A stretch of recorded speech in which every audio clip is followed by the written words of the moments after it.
ਵਾਹਿਗੁਰੂ ਜੀ ਕਾ ਖਾਲਸਾ ਵਾਹਿਗੁਰੂ ਜੀ ਕੀ ਫਤਿਹ। TV84 ਦੇ ਸਾਰੇ ਦਰਸ਼ਕ ਤੇ ਸਰੋਤੇ ਜਿਹੜੇ ਇਸ ਵਕਤ ਨਾਰਥ ਅਮਰੀਕਾ ਦੇ ਵਿੱਚੋਂ ਸਾਡੇ ਨਾਲ ਜੁੜੇ ਹੋਏ ਆ, ਉਹਨਾਂ ਸਾਰਿਆਂ ਦਾ ਮੈਂ ਅਮਰਵੀਰ ਸਿੰਘ ਅੱਜ ਇਸ ਖਾਸ ਪੇਸ਼ਕਸ਼ ਦੇ ਵਿੱਚ ਤੁਹਾਡਾ ਸਾਰਿਆਂ ਦਾ ਤਹਿ ਦਿਲੋਂ ਸਵਾਗਤ ਕਰਦਾ। ਵਿਊਅਰਸ, ਅਸੀਂ ਜਦੋਂ ਸਿੱਖੀ ਦੀ ਗੱਲ ਕਰਦੇ ਹਾਂ, ਸਿੱਖ ਫਲਸਫੇ ਦੀ ਗੱਲ ਕਰਦੇ ਹਾਂ, ਸਿੱਖੀਜ਼ਮ ਦੀ ਗੱਲ ਕਰਦੇ ਹਾਂ, ਤਾਂ ਹਮੇਸ਼ਾ ਇਹ ਗੱਲ ਸਾਡੇ ਸਾਹਮਣੇ ਆਉਂਦੀ ਹੈ ਕਿ ਗੁਰੂ ਸਾਹਿਬਾਨਾਂ ਨੇ 10 ਜਾਮਿਆਂ ਦੇ ਵਿੱਚ ਕਿਵੇਂ ਉਸ ਧਰਤੀ 'ਤੇ ਜਿਹੜੀ ਕਮਾਈ ਕੀਤੀ ਹੈ, ਇੱਕ ਉਹ ਖਾਲਸਾ ਸਥਾਪਿਤ ਕੀਤਾ, ਬਣਾਇਆ, ਸਿਰਜਿਆ। ਉਸ ਸਮਾਜ ਦੇ ਵਿੱਚੋਂ ਜਿੱਥੇ ਲਤਾੜਿਆ ਜਾਂਦਾ ਸੀ ਸਾਨੂੰ, ਜਿੱਥੇ ਸਾਨੂੰ ਦੁਰਕਾਰਿਆ ਜਾਂਦਾ ਸੀ, ਉੱਥੋਂ ਸਾਨੂੰ ਉਹਨਾਂ ਨੇ ਰਾਜ ਭਾਗ ਦਾ ਜਿਹੜਾ ਇੱਕ ਰਸਤਾ ਹੈ ਉਹ ਸਾਨੂੰ ਲਿਆ ਕੇ ਸਾਡੇ ਸਾਹਮਣੇ ਖੜਾ ਕੀਤਾ ਅਤੇ ਸਾਨੂੰ ਹੁਕਮ ਕੀਤਾ ਕਿ ਤੁਸੀਂ ਇਸ ਰਸਤੇ ਦੇ ਉੱਤੇ ਚੱਲੋ। ਉਹ ਸਾਡੀ ਸਿੱਖੀ ਹੈ, ਉਹ ਸਿੱਖੀਜ਼ਮ ਹੈ। ਸੋ ਇਸ ਫਲਸਫੇ ਨੂੰ ਅੱਗੇ ਤੋਰਨ ਦੇ ਜਿਹੜੇ ਯਤਨ ਨੇ ਉਹ ਸਿੱਖ ਕੌਮ ਦੇ ਵਿੱਚੋਂ ਪ੍ਰਚਾਰ ਦੇ ਰਾਹੀਂ, ਪ੍ਰਸਾਰ ਦੇ ਰਾਹੀਂ, ਵੱਖ-ਵੱਖ ਤਰੀਕਿਆਂ ਦੇ ਨਾਲ, ਵੱਖ-ਵੱਖ ਮਾਧਿਅਮਾਂ ਦੇ ਰਾਹੀਂ ਕੀਤੇ ਜਾਂਦੇ ਰਹੇ ਨੇ। ਰੀਸੈਂਟਲੀ ਜਿਹੜਾ ਅੱਜ ਕੱਲ੍ਹ ਯੁੱਗ ਚੱਲ ਰਿਹਾ ਹੈ ਉਹ ਮੀਡੀਆ ਦਾ ਯੁੱਗ ਹੈ। ਲੋਕ ਫਿਲਮਾਂ ਵੀ ਦੇਖਦੇ ਨੇ ਅਤੇ ਅਦਰਵਾਈਜ਼ ਵੀ ਹੁੰਦਾ। ਸੋ ਰੀਸੈਂਟਲੀ ਪਿਛਲੇ ਸਮੇਂ ਦੇ ਵਿੱਚ ਅਸੀਂ ਦੇਖਿਆ ਇੱਕ movie film Shudra to Khalsa ਇਹ ਬਣਾਈ ਗਈ ਸੀ। ਉਹਦੇ ਜਿਹੜੇ ਪ੍ਰੋਡਿਊਸਰ ਨੇ, ਰਾਈਟਰ ਨੇ ਅਤੇ ਉਸ ਫਿਲਮ ਦੇ ਵਿੱਚ ਇਨਵੋਲਵਡ ਜਿਹੜੇ ਸੱਜਣ ਨੇ ਉਹ ਮੇਰੇ ਨਾਲ ਇਸ ਵਕਤ ਬੈਠੇ ਨੇ।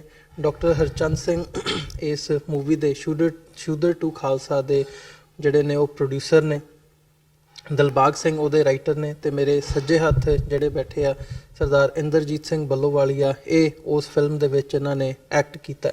ਸੋ ਇੱਕ ਉਪਰਾਲੇ ਦੇ ਤੌਰ 'ਤੇ ਜਦੋਂ ਅਸੀਂ ਦੇਖਦੇ ਹਾਂ ਸਿੱਖ ਫਲਸਫੇ ਦੀ ਗੱਲ ਨੂੰ ਅੱਗੇ ਤੋਰਨ ਦਾ, ਅਤੇ ਉਸ ਲਤਾੜੀ ਹੋਈ ਜਿਹੜੀ ਉੱਥੋਂ ਦੀ ਸਾਰੀ ਕਾਇਨਾਤ ਹੈ, ਜਿਨ੍ਹਾਂ ਨੂੰ ਦੁਰਕਾਰਿਆ ਜਾਂਦਾ ਹੈ, ਦਲਿਤ ਕਹਿ ਲਿਆ ਜਾਵੇ, ਉਹਨਾਂ ਨੂੰ ਦਲੇ ਹੋਏ ਕਹਿ ਲਿਆ ਜਾਵੇ, OBCs, SCs, ਮਤਲਬ ਇਸ ਹਿਸਾਬ ਦੇ ਨਾਲ ਉਸ ਕੌਮ ਦੇ ਵਿੱਚੋਂ ਕਿਵੇਂ ਖਾਲਸਾ ਸਿਰਜਿਆ ਸੀ ਗੁਰੂ ਸਾਹਿਬਾਨਾਂ ਨੇ, ਇਹ ਜਿਹੜੀ ਦਾਸਤਾਨ ਹੈ, ਅਤੇ ਖਾਸ ਤੌਰ 'ਤੇ ਜਿਹੜੀ ਬ੍ਰਾਹਮਣਵਾਦੀ ਹਿੰਦੂਤਵਾਦੀ ਆਈਡੀਓਲੋਜੀ ਹੈ ਉਹਨੂੰ ਚੈਲੰਜ ਕਿਵੇਂ ਹੈ ਸਿੱਖੀਜ਼ਮ, ਇਸ ਨੂੰ ਜਿਹੜੀ ਇਹ ਦਰਪੇਸ਼ ਮੂਵੀ ਹੈ, ਫਿਲਮ ਹੈ ਸ਼ੂਦਰ ਟੂ ਖਾਲਸਾ, ਉਹ ਇਹਨਾਂ ਸੱਜਣਾ ਵੱਲੋਂ ਤਿਆਰ ਕੀਤੀ ਗਈ ਸੀ। ਸ਼ੁਰੂਆਤ ਦੇ ਵਿੱਚ ਹੀ ਮੈਂ ਦੱਸ ਦਿਆਂ, ਇਸ ਮੂਵੀ ਦੇ ਉੱਤੇ ਭਾਰਤ ਦੇ ਵਿੱਚ ਬੈਨ ਲੱਗਾ, ਇਹ ਉੱਥੇ ਰਿਲੀਜ਼ ਨਹੀਂ ਹੋਣ ਦਿੱਤੀ ਗਈ। ਕਿਉਂ ਨਹੀਂ ਰਿਲੀਜ਼ ਹੋਣ ਦਿੱਤੀ ਗਈ? ਅਜਿਹਾ ਕੀ ਹੈ ਇਸ ਫਿਲਮ ਦੇ ਵਿੱਚ? ਸਿੱਖੀਜ਼ਮ ਦੇ ਬਾਰੇ ਕੀ ਹੈ, ਹਿੰਦੂਤਵਾ ਦੇ ਬਾਰੇ ਕੀ ਹੈ, ਇਹ ਅੱਜ ਅਸੀਂ ਗੱਲਬਾਤ ਕਰਾਂਗੇ। ਸਾਡੇ ਨਾਲ ਜਿਹੜੇ ਪ੍ਰੋਡਿਊਸਰ ਨੇ, ਰਾਈਟਰ ਨੇ, ਅਤੇ ਇਸ ਮੂਵੀ ਦੇ ਵਿੱਚ ਜਿਨ੍ਹਾਂ ਨੇ ਐਕਟ ਕੀਤਾ, ਇਹਨਾਂ ਦੇ ਨਾਲ ਇਹ ਸਾਰੀ ਗੱਲਬਾਤ ਦੇ ਲਈ ਅੱਜ ਅਸੀਂ ਸ਼ੁਰੂਆਤ ਕਰਦੇ ਹਾਂ। ਪਹਿਲਾਂ ਤਾਂ ਤੁਹਾਡਾ ਤਿੰਨਾਂ ਜਣਿਆਂ ਦਾ ਸਵਾਗਤ ਹੈ। ਫਤਿਹ ਦੀ ਸਾਂਝ ਪਾਈਏ। ਵਾਹਿਗੁਰੂ ਜੀ ਕਾ ਖਾਲਸਾ ਵਾਹਿਗੁਰੂ ਜੀ ਕੀ ਫਤਿਹ ਜੀ। ਭਾਈ ਸਾਹਿਬ ਦਿਲਬਾਗ ਸਿੰਘ ਜੀ, ਮੈਂ ਤੁਹਾਡੇ ਕੋਲੋਂ ਸ਼ੁਰੂਆਤ ਕਰਨੀ ਚਾਹੂੰਗਾ। ਇਹ ਜਿਹੜੀ ਮੂਵੀ ਬਣਾਈ ਹੈ, ਤੁਸੀਂ ਰਾਈਟਰ ਹੋ, ਮਤਲਬ ਸਕ੍ਰਿਪਟ ਹੈ ਜਿਹੜੀ ਉਹ ਪਹਿਲੀ ਥਾਟ ਹੁੰਦੀ ਹੈ ਕਿਸੇ ਵੀ ਚੀਜ਼ ਨੂੰ ਲੋਕਾਂ ਦੇ ਸਾਹਮਣੇ ਪੇਸ਼ ਕਰਨ ਦੇ ਲਈ। ਸੋ ਇਹ ਆਈਡੀਆ ਕਿੱਥੋਂ ਆਇਆ, ਅਤੇ ਮੇਨ ਤੌਰ 'ਤੇ ਜੇ ਕਹਿ ਲਿਆ ਜਾਵੇ ਵੀ ਇਸ ਮੂਵੀ ਨੂੰ ਬਣਾਉਣ ਦਾ ਜਾਂ ਲੋਕਾਂ ਦੇ ਸਾਹਮਣੇ ਪੇਸ਼ ਕਰਨ ਦਾ ਮਕਸਦ ਕੀ ਸੀ? ਦੇਖੋ, 3.5% ਲੋਕ ਜੋ ਆਰੀਅਨ ਲੋਕ, ਬ੍ਰਾਹਮਣ, ਉਹ ਕਹਿੰਦੇ ਆ ਭਾਰਤ ਦਾ ਹਿੰਦੂ ਰਾਸ਼ਟਰ ਬਣਾਉਣਾ। 3.5%, ਕਿਉਂਕਿ ਉਹਨਾਂ ਦੇ ਵੇਦ ਸ਼ਾਸਤਰ ਕਹਿੰਦੇ ਆ ਜਿਹੜੇ ਭਾਰਤ ਦੇ 85% ਲੋਕ ਆ ਉਹਨਾਂ ਨੂੰ 6743 ਜਾਤਾਂ ਵਿੱਚ ਵੰਡ ਕੇ ਅਸੀਂ ਰਾਜ ਕਰਨਾ, ਉਹਨੂੰ ਹਿੰਦੂ ਰਾਸ਼ਟਰ ਕਹਿੰਦੇ ਆ। ਅਤੇ ਗੁਰੂ ਸਾਹਿਬਾਨ ਨੇ ਉਹਨਾਂ ਨੂੰ ਕਾਊਂਟਰ ਕੀਤਾ ਸੀ, ਕਿਉਂਕਿ ਉਹਨਾਂ ਨੇ ਸਾਡਾ ਧਰਮ ਅਨਪੜ੍ਹ ਰਹਿਣਾ ਬਣਾਇਆ ਸੀ। 4000 ਸਾਲ ਅਸੀਂ ਅਨਪੜ੍ਹ ਰਹੇ, ਉਹਨਾਂ ਦੀ ਸੇਵਾ ਕੀਤੀ। ਗੁਰੂ ਸਾਹਿਬ ਨੇ ਸਿੱਖਣਾ ਧਰਮ ਬਣਾਇਆ, ਸਿੱਖ ਸ਼ਬਦ ਕਾਊਂਟਰ ਕੀਤਾ ਵੀ ਐਜੂਕੇਸ਼ਨ ਲੈਣਾ ਫੰਡਾਮੈਂਟਲ ਰਾਈਟ ਹੈ, ਸਿੱਖਣਾ ਫੰਡਾਮੈਂਟਲ ਰਾਈਟ ਹੈ। ਬ੍ਰਾਹਮਣ ਤੂੰ ਕੌਣ ਹੁੰਦਾ ਇਹਨਾਂ ਨੂੰ ਅਨਪੜ੍ਹ ਰਹਿ ਕੇ ਉੱਪਰਲੇ ਵਰਨਾਂ ਦੀ ਸੇਵਾ ਕਰਨ ਵਾਲਾ? ਇਸ ਕਰਕੇ ਗੁਰੂ ਸਾਹਿਬ ਨੇ ਸਿੱਖ ਸ਼ਬਦ ਧਰਮ ਨਾਲ ਜੋੜ ਕੇ ਦਿੱਤਾ ਤਾਂ ਕਿ ਤੁਸੀਂ ਕਾਊਂਟਰ ਰੈਵੋਲੂਸ਼ਨ ਪੈਦਾ ਕਰ ਸਕੋ ਇਸ ਸੋਚ ਦੇ ਖਿਲਾਫ, ਵਰਨ ਵਿਵਸਥਾ ਦੇ ਖਿਲਾਫ। ਸਿੱਖ, ਸਿੰਘ, ਕੌਰ ਐਂਡ ਖਾਲਸਾ। ਔਰਤ ਨੂੰ ਪੈਰ ਦੀ ਜੁੱਤੀ ਕਹਿੰਦਾ ਸੀ, ਗੁਰੂ ਸਾਹਿਬ ਨੇ ਪ੍ਰਿੰਸੈਸ ਕਿਹਾ। ਸਿੰਘ ਭਾਰਤ ਦੀ ਜਿਹੜੀ ਭੂਮੀ ਹੈ, ਸ਼ੇਰਾਂ ਦੀ ਭੂਮੀ ਕਹਾਉਂਦੀ ਸੀ। ਗੁਰੂ ਸਾਹਿਬ ਕਹਿੰਦੇ ਆ ਵੀ ਸਿੱਖ ਬਣ ਕੇ ਆਪਣੇ ਫੰਡਾਮੈਂਟਲ ਰਾਈਟ ਲੈ ਕੇ ਪੂਰਨ ਰੂਪ ਵਿੱਚ ਕੇਸ ਦਾੜਾ ਸਜਾ ਕੇ ਤਲਵਾਰਾਂ ਪਾ ਕੇ ਆਪਣੀ ਸਿੰਘ ਭੂਮੀ ਦੇ ਮਾਲਕ ਬਣੋ। ਇਹ ਟੋਟਲੀ ਜਿਹੜੀ ਗੁਰੂ ਗ੍ਰੰਥ ਸਾਹਿਬ ਹੈ, 35 ਮਹਾਂਪੁਰਸ਼ ਜੋ ਭਾਰਤ ਦੇ ਕੋਨੇ ਵਿੱਚੋਂ, 5 ਪਿਆਰੇ ਕੋਨੇ ਵਿੱਚੋਂ, ਇਹਨਾਂ ਨੇ ਇਕੱਠੇ ਹੋ ਕੇ ਗੁਰੂ ਗ੍ਰੰਥ ਸਾਹਿਬ ਵਿੱਚ ਬੈਠ ਕੇ ਆਪਣੀ ਜਾਤ ਛੱਡੀ, ਵਰਨ ਛੱਡਿਆ, ਸਾਰਾ ਰੰਗ ਭੇਦ ਮਿਟਾ ਕੇ ਇੱਕ ਹੋ ਕੇ ਬਹਿ ਗਿਆ ਤੇ ਤੁਹਾਨੂੰ ਇੱਕ ਹੋ ਕੇ ਲਈ ਕਹਿ ਰਹੇ ਆ, ਔਰ ਕਹਿ ਰਹੇ ਆ ਵੀ ਬ੍ਰਾਹਮਣ ਦੇ ਧਰਮ ਨੂੰ ਜੋ ਤੁਹਾਨੂੰ ਅਨਪੜ੍ਹ ਬਣਾਉਂਦਾ ਉਹਨੂੰ ਕਾਊਂਟਰ ਕਰਕੇ ਸਿੱਖ ਸ਼ਬਦ ਧਰਮ ਨਾਲ ਜੋੜ ਕੇ ਐਜੂਕੇਸ਼ਨ ਦੀ ਗੱਲ ਕੀਤੀ ਵੀ ਤੁਸੀਂ ਟੋਟਲੀ ਇਸ ਧਰਮ ਨੂੰ ਖਤਮ ਕਰਨਾ। ਹਿੰਦੂ ਜਾਂ ਭਾਰਤ ਦੇ ਵਿੱਚ ਜਾਂ ਤਾਂ ਉਹਦੇ ਵਰਨ ਵੇਦ ਸ਼ਾਸਤਰ ਰਹਿਣਗੇ ਤੇ ਜਾਂ ਗੁਰੂ ਗ੍ਰੰਥ ਸਾਹਿਬ ਰਹੇਗਾ। ਇਸੇ ਕਰਕੇ ਉਹ ਸਿੱਖੀਜ਼ਮ ਨੂੰ ਖੂੰਜੇ ਲਾ ਕੇ ਖਤਮ ਕਰਨਾ ਚਾਹੁੰਦਾ, ਕਿਉਂਕਿ ਵੇਦਾਂ ਸ਼ਾਸਤਰਾਂ ਦਾ ਰਾਜ ਲੈ ਕੇ ਆਉਣਾ ਚਾਹੁੰਦਾ। ਤੇ ਇਸੇ ਕਰਕੇ ਅਸੀਂ ਸ਼ੂਦਰਾ ਟੂ ਖਾਲਸਾ ਮੂਵੀ ਬਣਾਈ, ਕਿਉਂਕਿ ਉਹ ਬਾਰ-ਬਾਰ ਕਹਿੰਦਾ ਸੀ ਸਿੱਖ ਹਿੰਦੂਆਂ ਚੋਂ ਬਣੇ ਆ, ਸਿੱਖ ਹਿੰਦੂਆਂ ਚੋਂ ਬਣੇ। ਅਸੀਂ ਕਹਿੰਦੇ ਨੋ, ਸਿੱਖ ਗੁਲਾਮਾਂ ਚੋਂ ਬਣੇ ਆ। ਜੀ, ਭਾਰਤ ਦੇ ਵਿੱਚ 85% ਗੁਲਾਮ ਆ ਜਿਹੜੇ 1743 ਜਾਤਾਂ 'ਚ ਵੰਡੇ ਆ। ਸਿੱਖ ਗੁਲਾਮਾਂ 'ਚ ਬਣੇ ਆ, ਸਿੱਖ ਹਿੰਦੂਆਂ 'ਚੋਂ ਨਹੀਂ ਬਣੇ। ਹਿੰਦੂ ਨਾ ਕਦੇ ਧਰਮ ਸੀ ਤੇ ਨਾ ਹੈਗਾ। ਹਿੰਦੂ ਦਾ ਮਤਲਬ ਹੀ ਕਾਫਰ ਹੁੰਦਾ, ਚੋਰ ਹੁੰਦਾ, ਇਹਦਾ ਮਤਲਬ ਸਹੀ ਨਹੀਂ ਹੁੰਦਾ। ਤੇ ਬ੍ਰਾਹਮਣ ਧਰਮ ਹੈ, ਸੰਵਿਧਾਨ ਦੇ ਮੁਤਾਬਕ ਹੀ ਬ੍ਰਾਹਮਣ ਧਰਮ ਹੈ, ਹਿੰਦੂ ਧਰਮ ਨਹੀਂ ਹੈਗਾ।